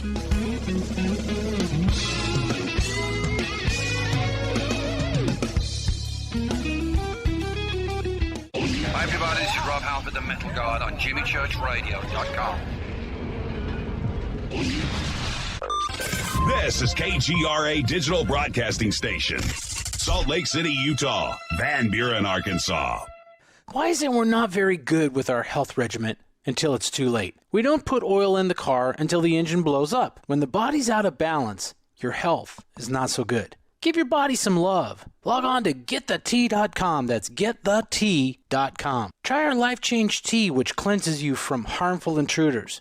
A clean colon is one of the ways to bring the body in balance. We also carry organic supplements to help you get where you need to go. So do your body a favor. Log on to GetTheT.com. That's GetTheT.com. You can even visit our sales page to save some dough. Does anybody call money dough anymore? Anyway, if you're looking for short, helpful health tips, go to YouTube and punch in Health Matters Now. That's Health Matters Now. So, log on to GetTheT.com, shop, get balanced, then learn some cool tips at Health Matters Now. You'll be glad you did. That's GetTheT.com. Your contact for current news and trending topics. KGRARadio.com. This is Jimmy Church of Fade to Black, and I only drink Fade to Black blend coffee from River Moon. Just click on the River Moon Coffee banner at jimmychurchradio.com. Promo code F2B This is the only way forward. This is Fade to Black. Make contact. KGRAradio.com.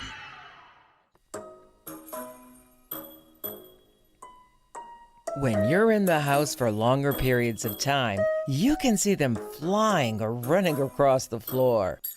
Ooh, yuck. They're unhealthy, gross, and disgusting. Bugs. I loathe bugs. We keep a clean home, but occasionally bugs show up.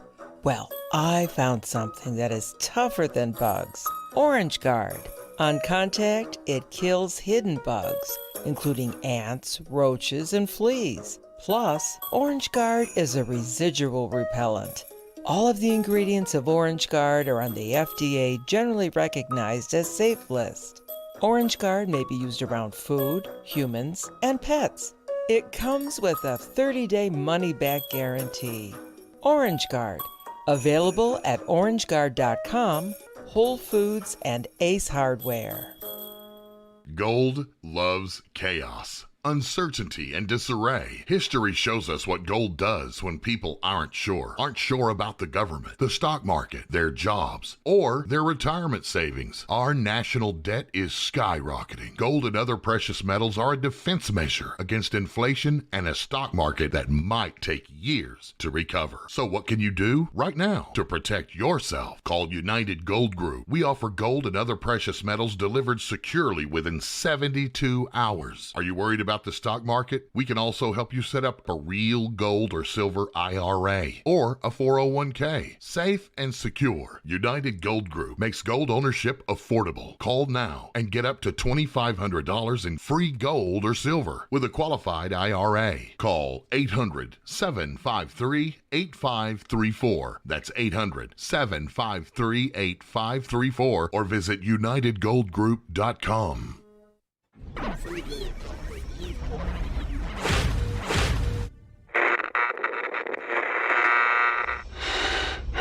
You want to know a secret?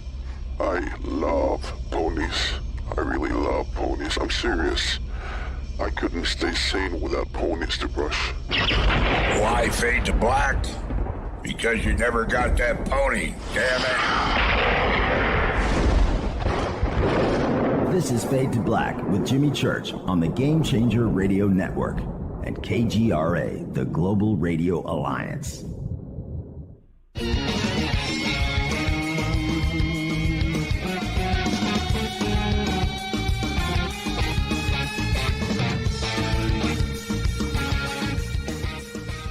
Welcome back, Fade to Black. I am your host, Jimmy Church.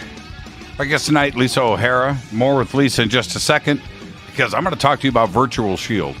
And Virtual Shield is something that Lisa needed. She still needs Virtual Shield, your own VPN. I have a nice studio. I have lots of computers. I have a couple of studios with a lot of computers. They all run Virtual Shield VPN. Nobody knows where I am. Nobody can find me. Nobody can do anything. You need Virtual Shield. It's easy to do. All right? Get your VPN right now by clicking on the link right below in the video description box. It'll take you straight over to Virtual Shield, where you will get Virtual Shield VPN for 50% off today. You can also type in your browser if you want to do it, virtualshield.com/fade to black. 50% off today. They are a great sponsor of the show. I run secure. I know that everything that I do, all of my web searches, all of my browsing history, my location, all secret. And that's the way I do things. Get Virtual Shield VPN today. Lisa, jumping back to our conversation earlier about starting to get into implants. This is a subject that is come and gone in ufology over the years. There are some great researchers that follow this subject. What have you found out? Well, I found out that I actually had, besides the one in my eye, which I'll talk about in a minute, I have found them in my body. I found one, and I was in a hotel when this happened, but I found that I had an ingrown hair on my thigh, and I pulled out the hair, and there was a hole underneath. This is not in my book. And I pulled it out, and I felt like there was a little marble underneath. So I, squoze it a while. And finally, this little flesh marble popped out. Now, since I was in a hotel, I didn't have a knife to cut it open, but it actually was surrounded by flesh, and it just basically died, and it disintegrated. So I don't know what that was, and it was just disturbing to find something like that was a part of my body, but not a part of my body, a marble under the skin that needed my body to survive. But I also have an eye implant, and as a disclaimer, and I put this in my book too, I do have eye issues. I had cataract surgery when I was 33, and so my eyeball has been worked on. That was in 1993, I believe, or I was 32, I guess. So I had that done in both eyes. Well, I don't know when I finally noticed this, but I started realizing that at night, my right eye, and this eyeball problem that he can see, I can see it, yes. Is actually my eyelid is inflamed because I have to use drops for glaucoma, and it irritates my eyelid. So it makes me look like one big eye and one little eye. But the truth is, it's just my eyelid is puffy. But at any rate, the eye implant is glowing. A lot of times it glows as soon as I go to bed and the lights go off. All I can see is it's in my right eye. If I turn my head to the right, it'll turn off, but it will turn back on. In the middle of the day, it encircles my eye. It's sort of like that little orb that you have when you rub your eye. When you close your eyes, you can see it. It's like that, but it goes off on its own. It looks like it's rebooting. Sometimes it feels like there's somebody watching me through my own eyes. Other times it's very, very bright, and it changes shape. And the other thing that happens is sometimes there's also one in my left eye. My left eye does not have it as bright, but it is there. And my right eye, I can see it most times, and it's changed shape. It looks like a zebra, it looks like a butterfly, but it looks like all up close. So you really can't see any definition of the zebra or butterfly, but it kind of has a butterfly look. And so I see that, and I feel very, suspicious of it because I don't know where it came from. I have no idea what it's doing. And as a result, I also had surgery in 2015. I had another eye surgery on my right eye only. And I found out that a month after that surgery, my right pupil stopped working. It won't constrict. And my eye has optic nerve damage. Now, it didn't have that right after the surgery. Everything was fine. So it's my belief that that was them that did that. But when I go to the ophthalmologist, they don't see anything. Everything's normal. So I don't know why I can only see it. For a while, I thought it was a hologram. I tried to get rid of it, but it's not. It really is there. And it really is being used by someone, but I don't know who. You can see it, but your ophthalmologist can't. Yes. I know exactly what you're talking about. I had some work done a few years ago, and I'm looking at the photographs of my eyes, right? The imaging. They can see everything. Yes. You look at those images, and they're photographing inside of your eye. Yeah. And capturing this, and I was looking at white blood cell count and things, and seeing what is going on. I could see the difference. My problem is in my left eye, by the way, and my pupil was stuck open. Okay, that's the other thing. I can't believe I'm hearing you say this stuff. And I took a lot of steroids, heavy steroids, and things that you are probably taking yourself. To get this back under control. The muscles weren't working in my left eye. But my point being, I could see, and the ophthalmologist knows everything that is going on inside of your eyeball. You can see this, but they can't. Right. Wow. So either their technology, whoever put that in my eye, the technology is such that it can't be seen by human technology, or I don't know. I don't know what to make of that. But like I said, I've tried to get rid of it, and I have gotten rid of it for a short time. It always comes back, you know. And like I said, I did think it was a hologram for a little while, and that was fairly recent, but I just cannot get rid of it. But nobody else can see it. Also, in 2004, before I knew about all of this, I kept finding these spiny things in my eye, in my left eye. And I went to the ophthalmologist then, and he said he couldn't find anything. So I still have those spiny things, and they look like sea anemones walking around on the inside of my eye. And I've also seen a lot of floaters. Some of them look like they are actually eyeballs themselves, and they're floating by. And you know, I don't know if you've had a lot of work on your eyes. Do you have a lot of floaters that are unusual? Yes, I do. And when my ophthalmologist goes, I know you can see these. I'm like, I can actually. He goes, man, you got enough stuff in the inside of your eye. Now, but there's another statement that you made in the book, which was you would go over your body with magnets. Oh, yeah. Why would you do that? Well, I figured, why not? You know, if there's something in there that I could disrupt or annoy them in some way. I mean, they're taking me, they're doing things to me. I don't know what that is. So why not? Why not just give them the finger, you know? And so to speak, you know. Yeah, mess with the implants. Right, why not? Mess with the implants. Now, the reason for writing the book, and I want to close with this, with the time that we have left, is you want to fight back. And yes. The second half of the book, which I'm not going to disclose any of this, and I don't want to talk about that necessarily at all. I want people to read the book because you give comprehensive list, step by step by step by step, how to fight this. Right. And that's the purpose of the, Abducted and Furious. How to, and as you started to put these lists together, were these steps effective? Yes, they were.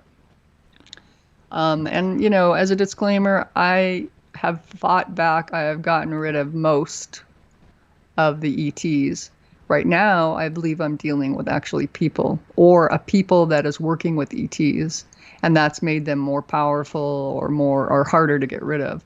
But yes, I have closed the book on a lot of the ET abductions, and actually I'm not being abducted anymore. I am being kept in my bed, and they're monkeying with my mind. One of the things they're doing right now is they have me in bed, and it's weird. It feels like I'm asleep, but my body's asleep and my mind is still awake, and they're talking to me. That's how it feels when I can remember those kinds of things happening. So it's just a bunch of mind monkeying. Is it because you're stepping out and discussing this, how to fight back? I believe so. Yeah, I believe that because they do not like that, and they will punish you for doing this. So all of you who are willing to fight back, fight back. But yeah, there are consequences. So we've kind of joked about this on the show over the years with different callers and different guests. What you would do at a moment like this. Do you go into a karate pose, right? Hi-ya, right? Demon out. What, do you say things? You're not going to, and we can joke about this, but there are some suggestions that have been out there from different this is what you do. And if you say these words, they'll, if you do this, if you're, does any of that work? Not to my knowledge, but I have been, creating my own little things that do work. For instance, I don't know if everyone hears this because, I don't have a lot of people to talk to about it, but I started noticing that I hear tones, different tones coming into my ears. So one of the things I started doing is plugging my ears with my fingers to see if they were external or internal tones. Right. And the majority for me were external tones. So now I don't get those anymore. So all I did was plug my ears. So then I had the great idea to actually go to bed with earplugs in. And I have tiny ear canals, so I'd have to use those silicone ones and, cut them in fourths. But I started wearing, because at first I thought, I bet I'm having tones used on me in order to get me out of bed. So I plugged my ears. Now I only have internal tones. So I don't know what those are, but, I'm working on getting rid of those. Did you do any regression therapy? I didn't, because initially I was afraid that these beings were using hypnosis on me to get me out of bed, or, I just wasn't sure what the situation was. And so because I didn't want to help them, and I know I'm easily hypnotized, and I'm also what's called highly suggestible. So because of that, I was afraid of adding to it. But now I might rethink that. I think I might need to know what else is going on that I don't know, so that I can go further and, get out of this completely. Not me. I ain't doing it.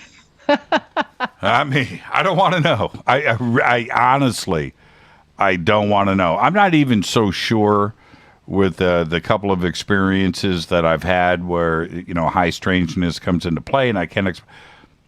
I just leave it right there. I'm good with that. I don't know if I want to find out. And I've said this to many, the top-notch regression therapists, the best, and I've had to decline. I really don't want to know. I don't want to know.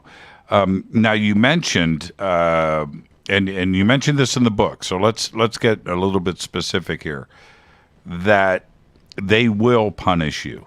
Yes. You hear quite a few people out there, leading researchers, that say everything is benevolent. If there was going to be anything negative, we would know it. If they were here to take over the world, we would know it.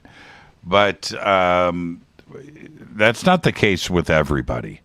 No. But when you say they will punish you, yes, and your words to everybody, my experience was not a good one. And I'm angry about it, and I'm trying to figure this out, right? Right. When you hear somebody say, no, they're here to help us, how do you respond to that? I usually don't respond to it, but because I think in some ways, because they're narcissists, they are, the bad ETs. If there are good ATs, they want to do divide and conquer. I mean, I believe that they are trying to get everyone polarized so that we can fight each other. You know what I mean? So, unfortunately, those people, the contactees that really feel like everyone's benevolent, they just feel like we're misunderstanding their intentions. And that's not true, because I think if they were being tortured every night, or even 24/7, which is what I actually am going through, I think they would feel differently. So I feel like it's kind of unfortunate that they would have a blanket statement that we're just missing the point of it when we're actually going through these horrible experiences. Now, you dedicate a chapter or two in the book to narcissistic ET, and you suggest, well, of course there has to be narcissistic ETs, just like there are all kinds of examples of that on this planet. Right. But what's the definition of a narcissistic ET? I believe it is a being that thrives off of your negativity, your fear, your anguish, your terror, your crying, and I think that they enjoy that. A positive ET does that by enjoying your what they call fuel, because when you're upset with them or unhappy, that is the best fuel they can get. If you are happy, then it's not as good. But unhappiness is like the gold standard. They get off on it. Right, they get off on it, and so the negative ET, I believe, is the same. So when you hear about people, getting sucked into ships and then taking them and then trying to sound like, oh no, we're trying to help you and all this other stuff, they're actually taking us so that they can get enjoyment out of it. They can enjoy our pain. They can enjoy our terror. They can enjoy the torture of us. So that's what I believe their intent is. And so that's how I see them. I see them as narcissists, just like human narcissists enjoy our pain. And is there a possibility here that your experience is with one race or one type of ET? And that is your experience, that's your world, right? And yes. That others are not experiencing the same ETC, extraterrestrial civilization, that you are. I believe that is true, but I don't, maybe at this point I'm just really biased, but it seems like appears to be an attempt to make it seem like there are a lot more ET groups than there are. And that a lot of people, maybe they're telling them, oh yeah, we're helping you, I'm really helping you, but I can't heal you of your affliction of Crohn's disease or whatever your affliction is. Because, I don't know what the reasons are. So if they're going to wipe your memory and then not heal you, if they are beneficial to you, are they really helping you? What are they really doing? I think everyone should just start asking more questions. And hold them accountable. One of the things about a narcissistic ET and a narcissist person is they're never accountable. They never are at fault for anything that happens to them. They're always the victim. And in my book, I talk about that and show, the correlation between the two so that people can see, them saying, oh, no, we would help you, but you're just too warmongery, or whatever. Right. You have too many wars. If you would stop warring, as if one person is responsible for the wars, then we'd help you much more. That sounds good, but it actually doesn't help anyone. Well, and we hear that example over and over again, right? Mm-hmm. We are choosing you. You're the one to help spread this message, and you need to do this. Is that a way for a narcissist to give you self-importance? Yes, it is. And they gain fuel from that. That there are, and the book is a great book and a great read. I highly recommend it. But that there are those out there, contactees that are listening to this right now that are saying, my experience is the exact opposite. Yeah, I do. I hope there are good ETs out there, but I just don't feel like there are. If they were, why aren't they saving me from the bad ETs? True. Now, there is a lot of chatter, as you know, out there in mass media, social media. UFOs and UAPs is a conversation now for pop culture. It's never been like this before. Right. We have the Senate Intelligence Committee and the Department of Defense and ODNI. Everybody's involved. We have pilots and the U.S. Navy and everything coming forward. We have videos. But there's something else that is tied to almost all of this, and that is threat. And what comes with threat, of course, is fear. Right. And that is what is playing out right now. Is that going in the wrong direction with the way that the world needs to address this? I think it is, but the problem is the mainstream media likes to promotes fear about everything, right? And we know that the mainstream media is controlled. But I do think there should be some caution, but not complete out-and-out fear. So I don't know how it's going to play out. I hope disclosure is all it's cracked up to be. What's your definition of disclosure, Lisa? My definition is the truth. It could be on anything. Yes. But the actual truth. Right. And do you think that this is ultimately about to happen? So many people right now, I'm one, I would love to see disclosure happen. It seems like we are right on the edge. If it was ever going to happen before, it's going to happen now. I think that there's so much hype. The mainstream media is in on it, which I think is a clue that may not be exactly what we think it'll be. I hope they'll give us the truth about everything. But I have a feeling that they are going to hold back all the good stuff and then just tell us the stuff we need to hear so that we can get fearful, right? Right. Because fear sells, and fear, helps everybody, run out and buy a bunch of toilet paper or whatever. I did. Yeah. I did. Yeah. So fear is what runs this world. So I don't know. I hope that they'll give us something, but I'm really starting to lean towards it'll just be all about hype, and it really won't have a lot of substance. And they are talking about it. They're like, oh, the congressional whoever they showed the content was very disturbed, and again, fear. Well, now, but there's an opportunity here for people like you that can show their spouses or their family the TV and go, see? Yeah. I'm not nuts. And you can do that with your husband now. Yeah, that's true. Well, I hope it'll gain all of people who have experiences or their contactees or abductees. It'll give us all a little more credibility. But, there are a large group of people don't believe anything the government says. And there's a large group of people that don't, think that our stories are true, despite, the whole UFO thing becoming, a common topic. So I don't know. I think it'll take a little while, but that's one of the best points, though, that you just made. It's just so funny, especially in the UFO conspiracy world, where you don't believe anything the government says. That's our rule. If you're going to come hang out with us, we start here. But now that same group is going, trust the government. Right now, they're on our side. Right. I am so confused right now.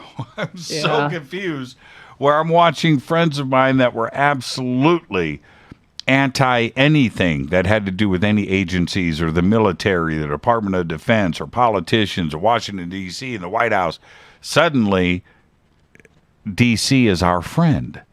Yes. I'm like, man, you can't have it both ways, right? What part of the story out of the Pentagon are you picking and choosing what you want to believe?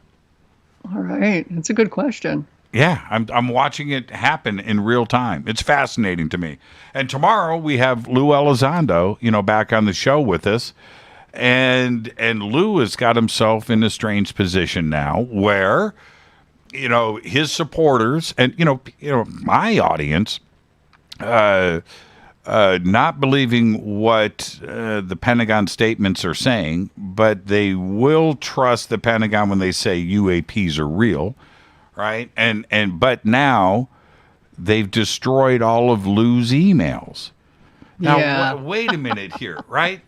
And Lou, I feel bad for Lou, and I'm pretty angry because now Lou can't prove or disprove his statements. The Pentagon can no longer prove or disprove their statements about Lou because they've destroyed his emails. Right. Right. And it's a paradox on both sides. It's crazy. It's also, to their benefit to destroy those. Well, but now they can't back up their own BS, right? And that's all I'm saying. And the IG is going to do this investigation, is in the middle of this investigation about Lou, and now they're going to hear from the Department of Defense that they destroyed his emails, and they're going to have to say that to the IG, which I'm sure they've already said. It's crazy. It's absolutely unbelievable. Lisa, thank you so much. Thank you for having the courage to write this book and speak out about this and come on this show. Thank you so much. I look forward to having you on again. Okay, thank you so much. I really appreciate it. It was a great show. You're a great interviewer. It's my job. Thank you so much, Lisa. Be safe out there. Give my best to your husband. Oh, I will. I'll talk to you. Thank you, Lisa. Okay, thank you. Lisa O'Hara. Now, Lisa O'Hara online. It's very simple. The links are over at jimmychurchradio.com. Head straight over, get the book. It is Abducted and Furious. Now, the first half of the book is her story. Second half of the book is your guide. It's an amazing read. Thank you so much, Lisa. I'll speak to you soon. This is Fade to Black. I'll be right back.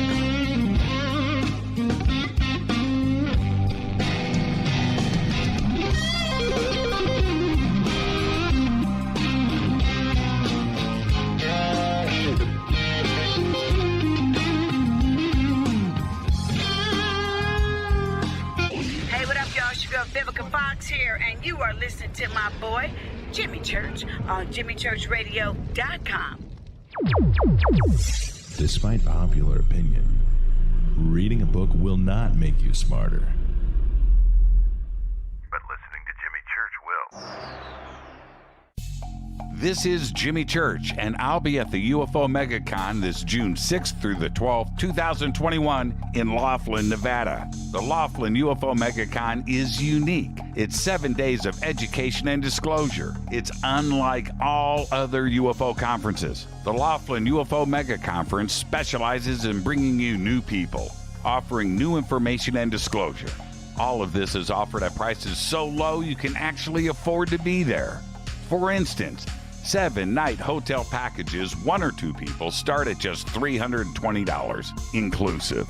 Education and disclosure is why the Laughlin UFO Mega Conference exists. Join us for all 7 days, or a half a week, or just a day or 2, but join us. Go to LaughlinUFOMegaconference.com. Register now. The only thing keeping you from being with all of us is you. Just go to LaughlinUFOMegaconference.com.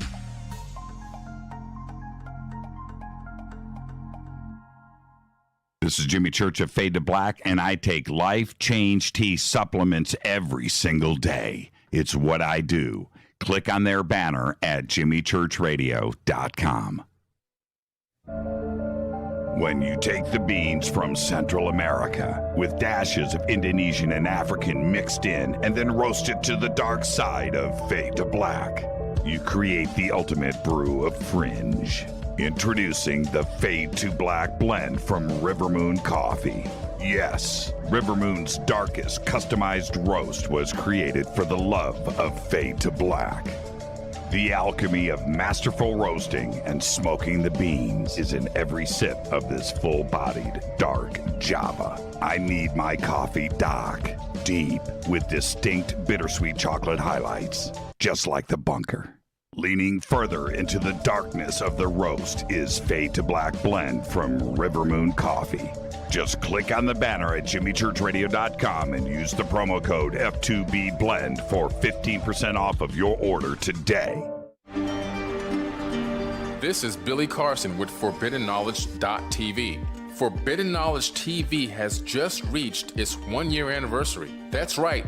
1 year. And as a show of appreciation, we are giving all new subscribers a free 30-day trial of ForbiddenKnowledge.tv. That's 30 days to binge watch thousands of movies, documentaries, conferences, workshops, lectures, yoga classes, meditation courses, and so much more. So log on to ForbiddenKnowledge.tv from your computer or mobile device, or get the Forbidden Knowledge TV app on Apple TV, Roku, Amazon, iTunes, or Google Play today, and use coupon code 30daysfree.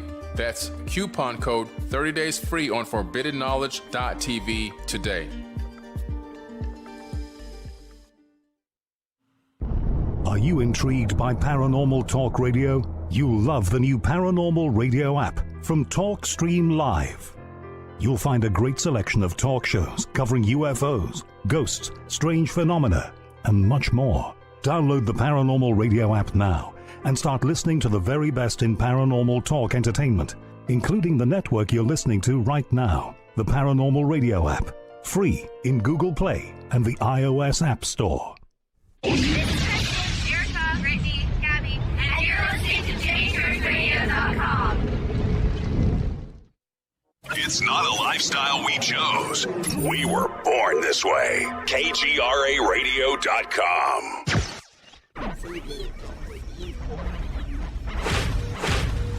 This is KJCR at JimmyChurchRadio.com.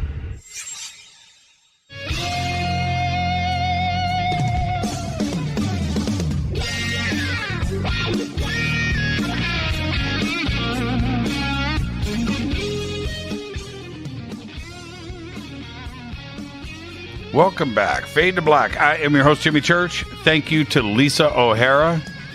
That was a great, fantastic conversation. I want to say about the book, the first half, which is her experiences and the way that she chronicles everything. It is Such an amazing read. She's got a great way of writing. It's very, very, very fluid. And it's just a great read and very smooth. And I highly recommend this book. And the second half of the book, which is, I told her earlier today, I said, she lays out a recipe, but it's long. It's long. There's 100 pages of things to do to fight back. It's just an incredible read. It is really, really, really well written.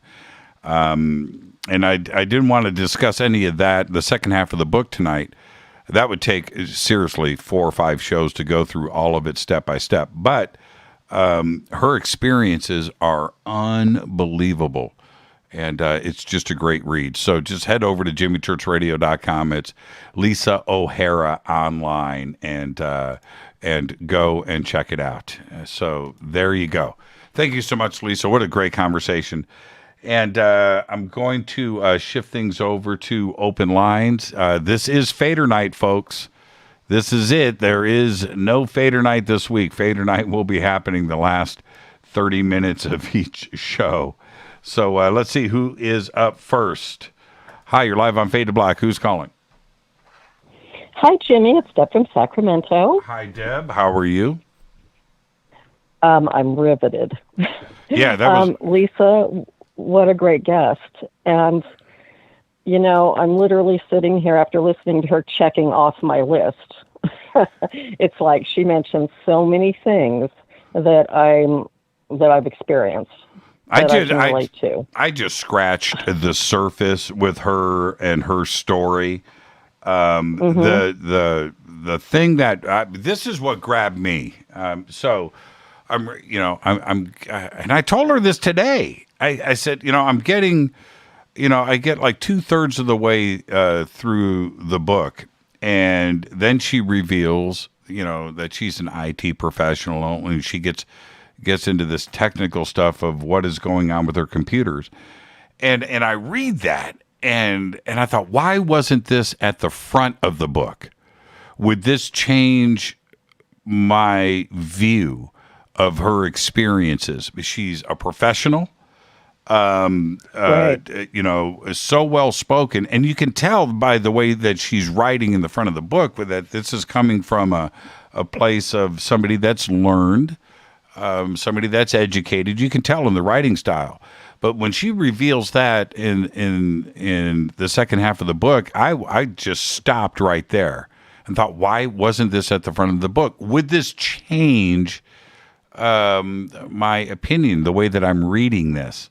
I'm not so sure. Because we, as a society, we've been trained to judge people by their credibility and their education. And that's why a lot of people, like even Alexander, when he wrote his book, first thing is that he's, a surgeon and all these different, so they put their credentials first so that you'll take them seriously. This isn't some flake who's just homeless person who's on drugs or wandering around out there having these experiences, so you discard their testimony. That's right. So of course it's going to affect how we judge their experience. It's great that obviously it being halfway through her book didn't matter. It didn't change your perception of what you were reading. Yeah. I think. Yeah. Go ahead.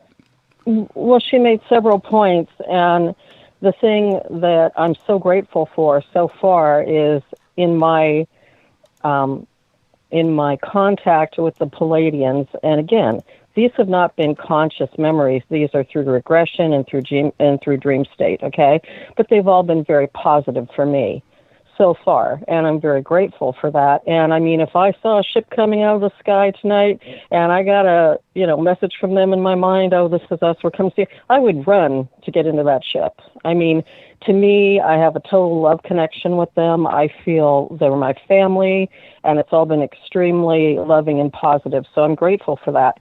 However, to be continued. Who knows, at some point what more I may find out or what may turn. But the thing with writing down your dreams and cataloging everything and listening to other women's experience who've been abducted and these experiences, I'm finding are triggering memories. And that's why it's so important that we write things down. It's like she said, you take 2 steps. She tries to tell this in chronological order. But then if she takes 2 steps forward, she might take a step back because she's still gathering more, and it's like putting the pieces of a puzzle together for the big picture, which she still doesn't completely have yet. And none of us really do who have these kind of experiences. Yeah. But it sounds like a lot of hers are conscious, so it's very powerful what Yeah, she it said. is. It's very powerful. It's a powerful read. Thank you so much, Deb. We'll see you tomorrow with Lou. Yeah, absolutely. Can't wait. Thanks for taking my call, Jimmy. Have a great night. Fade to black. Fade to black. That's what I'm talking about right there. Yeah, there's another part in the book where she gets into the time element, and she's so smart. You have to read. Wow. Let's go back to the phones. Hi, you're live on Fade to Black. Who's calling? Turn me down in the background. Who's calling? Hey, Jimmy, this is Carl. Hey, from Arizona. Oh, hey, Carl. How are you, man? Ring buddy. Yes. Pretty good. Right on, Carl. I have my phone in my pocket. Sorry for the delay. That's all right. What's on your mind tonight, Carl? Hey, just want to talk to you about the mega conference. I couldn't afford that whole thing, but they opened it up to cherry picking half days. So I'll be seeing you next Wednesday. Oh, right on. Right on. Carl Bittner's coming out. All right. So I get to hang out with you once again. Sure. We'll have tacos together that night.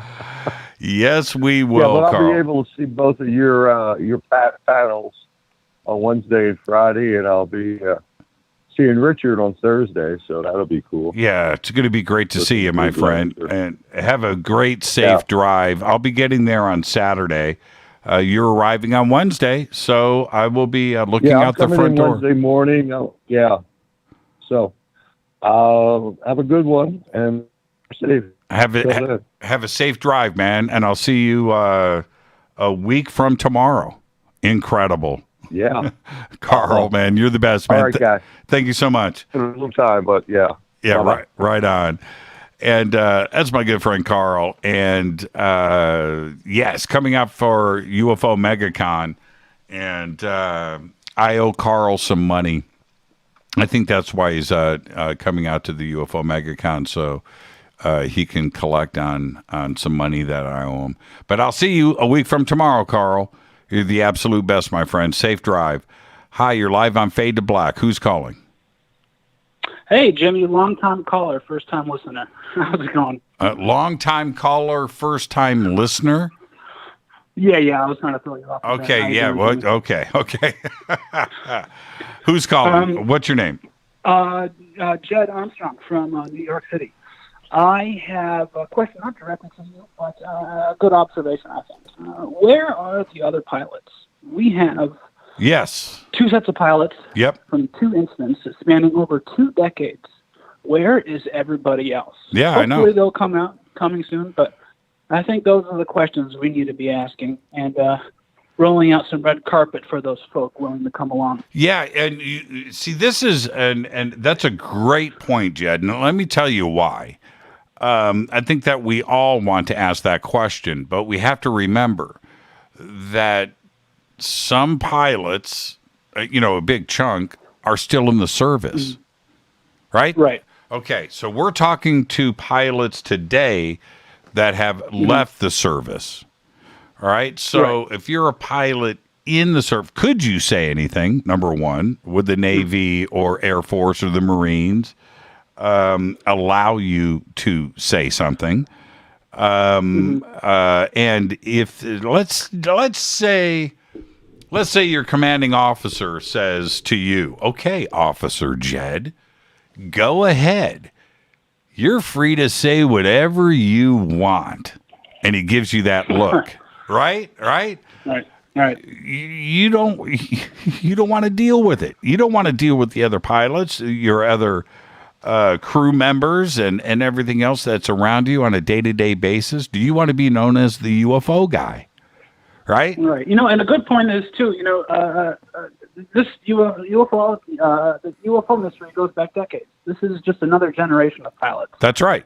30, 40 years ago, there were other pilots who were the Fravers, the Dietrichs, and so forth. And that gets forgotten as well. So. Well, I have a good friend. He's been on the show many, many times. Everybody knows him. His name is Steve Murillo. And Steve went and graduated from the U.S. Naval Academy, trained as a pilot, left and joined the Marine Corps as a fighter pilot. Okay? Now, Steve is Steve and I have seen some crazy things together. We've had our sightings. But I've asked him directly, when you were in the Marine, when you were out flying, did you ever see anything? No, he didn't. But he does tell a story that he was in the cafeteria and a couple of other, I think this is when he was at the Naval Academy. I could be wrong, but I think that's when it was. Anyway, he heard a couple of other pilots talking about a UFO sighting that they had while they were eating chow. And he overheard their conversation. But as far as his experience in the military as a fighter pilot, he didn't see anything. And he also said that there wasn't anything, and Steve is always straight with me. He said that there was nothing in the training, nothing in the books that mentioned UFOs or what to do about them if you did encounter them. And I thought that was pretty interesting too as well. And this is somebody that's one of my closest friends that literally was a Marine Corps fighter pilot, that literally went to and graduated from the U.S. Naval Academy.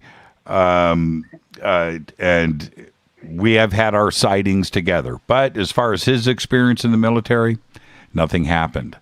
But he did overhear. It's a shame that it's a shame. Sorry to cut you off. It's a shame that pilots were restricted from informing on UFOs and other phenomena. But we have to be so grateful right now that there is actually a structure for pilots to report these things. Yes, I know. think people underestimate how big a deal that is. And, yes. Thanks for everything, Jimmy. I got you going. Awesome show. I love your work. And can't wait for this month to be over with. Yeah, thank you so much. Yeah, we'll see you tomorrow night. Lou Elizondo is with us tomorrow, so we'll see if we can get some of these questions answered.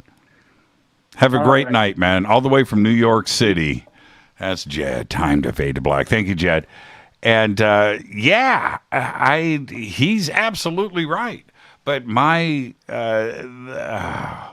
out of the thousands of pilots that are active duty right now in the military, in so many branches, you got to remember the Marines. Man, half of what the Marines do is in the air, And you've got the Army and their helicopter pilots too, as well, and the Navy and the Air Force. Why aren't they coming forward? How many have seen something? 1 out of 100, 1 out of 10? I don't know. But why aren't they coming forward? Would they be part of the UAP task force report? I don't know. We'll find out. I got time for one more call. Hi, you're live on Fade to Black. Who's calling? Hi, this is Jerry in Montana. This is Eric, you said? Jerry. Oh, in Jerry. Montana. Jerry in Montana. How you doing, man? I'm doing well, thank you. I'll be quick. I wanted to make a prediction, and I hope to hear more about it. And I've talked about Enkidu a lot, but on this one, I believe Christopher Bledsoe will reveal that he was given a sacred pipe from that Buffalo woman. And that is a story that Black Elk told, and he passed away in 1950, so this is an older version of Native American religion. Right. The buffalo changes 4 colors, runs around in a circle, appears a woman. She gave him the sacred pipe to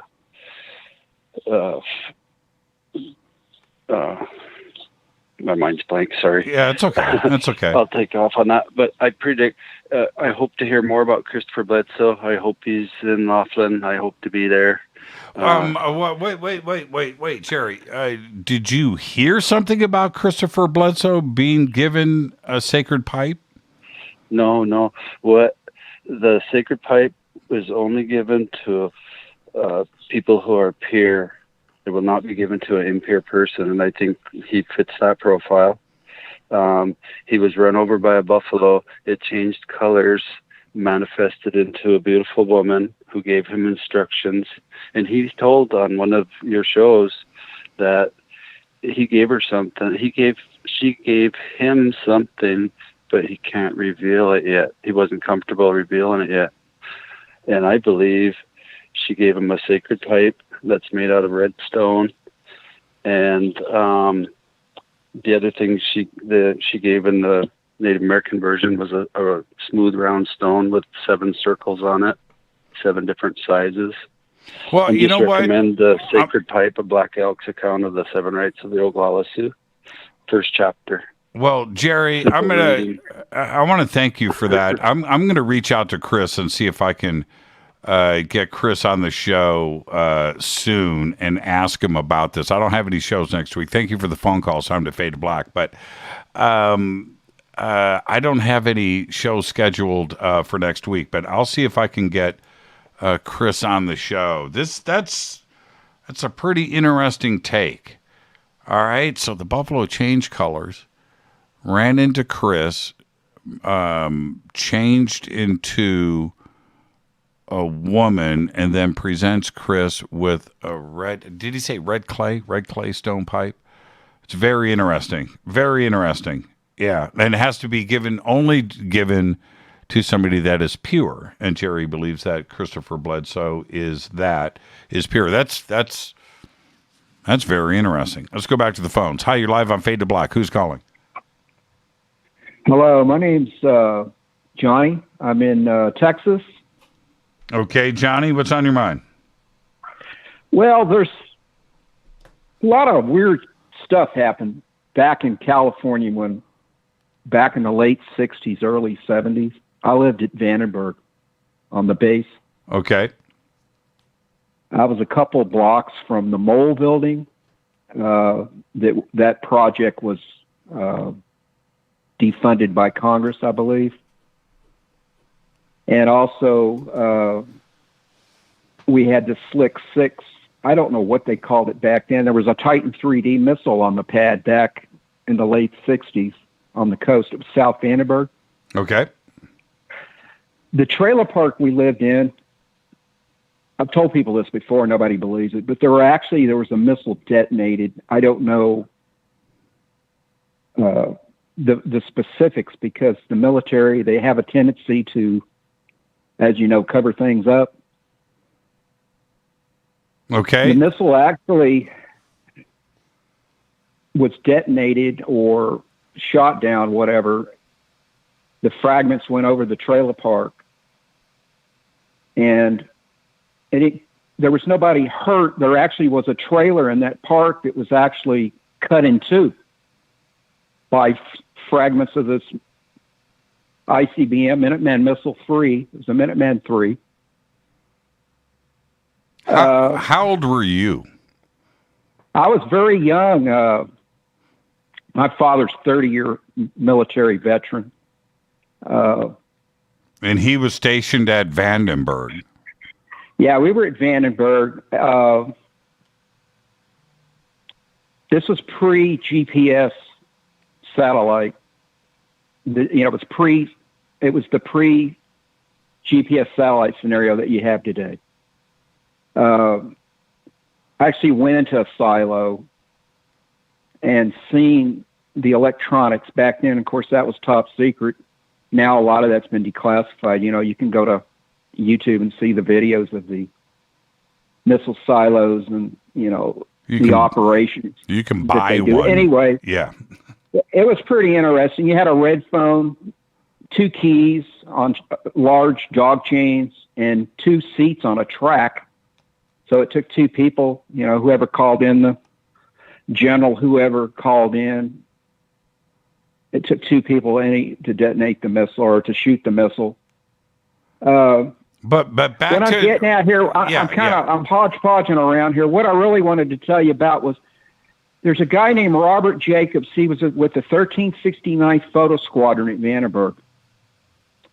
And for some odd reason, everybody is discounting what he's seen, and there's not a lot of talk in the UFO community about this. It's very important what this man has to say. They actually had footage of some type of craft with a laser, which actually either decommissioned or shot down the missile. I haven't seen any video, if there's any available. 60 Minutes did have some video, a quick clip. I don't know if it's doctored or it's actual footage. It looks actual, but I'm not an expert. The video realm, whatever. Yeah, I've seen the film. You can see what appears to be an orb type just for a second there, but the film always cuts off the description from those out there that have spoken about this have said that it looked like some type of laser comes from this craft and then hits the front part of the Minuteman missile and blows it up. And that's that. You know, I've seen the same footage that you're talking about. It's pretty interesting. But this is a story that's gone around in ufology for many, many years. You know, it's this this urban legend about what happened out of Vandenberg on that day. Well, I don't know if it relates to the event that happened at Trailer Park number 4, but I know it was covered up. And to this day, I've been in the internet pretty much since the beginning. I'm a telecom expert. But anyway, I've yet to find any mentioning of it whatsoever. It's totally been covered up. Yeah, Trailer Park number 4 at Vandenberg, 1969. Well, I'll turn that over. Johnny, I'm going to turn this over to the Fadernauts and let them see what they can find out, and let's see what pops up in my email or Twitter, man. All right, man. It's a strange one. Let me tell you something. You know, even Dad, he talked to the guys from Maelstrom with the missile, with the UFO incident at Maelstrom, and that actually happened. Some of the guys were reassigned to Vandenberg. You're talking Strategic Air Command, SAC military base. Yeah. And those guys, they were told not to mention anything, and they were ridiculed. You know, you've seen little green men kind of thing. So yeah, no, I talked to Robert Salas about this extensively. I believe Maelstrom happened just like Salas says. But my father's 88, and the McCord thing happened too. They were seeing those UAPs, UFOs in the early 60s when they were flying those new generation jets, the C-141. And they tried to keep up with them. They were passed repeatedly. So they seen them quite frequently. So there's something going on. Absolutely, Johnny. And I've got 10 seconds left, so I'm going to say thank you for the phone call, man. All right, man. Thank you so much. Appreciate the show, brother. I appreciate you, Johnny. Thank you so much. And now it is officially time to fade to black. And what a great show tonight. And I want to thank Lisa O'Hara. Very simple. Click on the links over at jimmychurchradio.com to take you straight to her website, lisaoharaonline.com. It's right there. Fade to Black's executive producers, Rita Camarion. Shows produced by Hilton J. Palm, Renee, Dennis, and Kevin. Announcers are Steve Harder, Gene Vito, and Mark D. Kovar. Webmaster is Drew the Geek. Music, Doug Aldrich. Intro, Spaceboy, spaceboymusic.com. Fade to Black is produced by KJCR for the Game Changer Network, and syndication is KGRA, The Planet. This broadcast owned and copyrighted 2021 by Fade to Black and the Game Changer Network, Inc. It cannot be rebroadcast, downloaded, copied, or reused anywhere in the known universe without written permission from Fade to Black or the Game Changer Network. I'm your host, Jimmy Church. Tomorrow night, right here, Lou Elizondo. Until tomorrow, I want everybody to be safe. It's time to fade to black.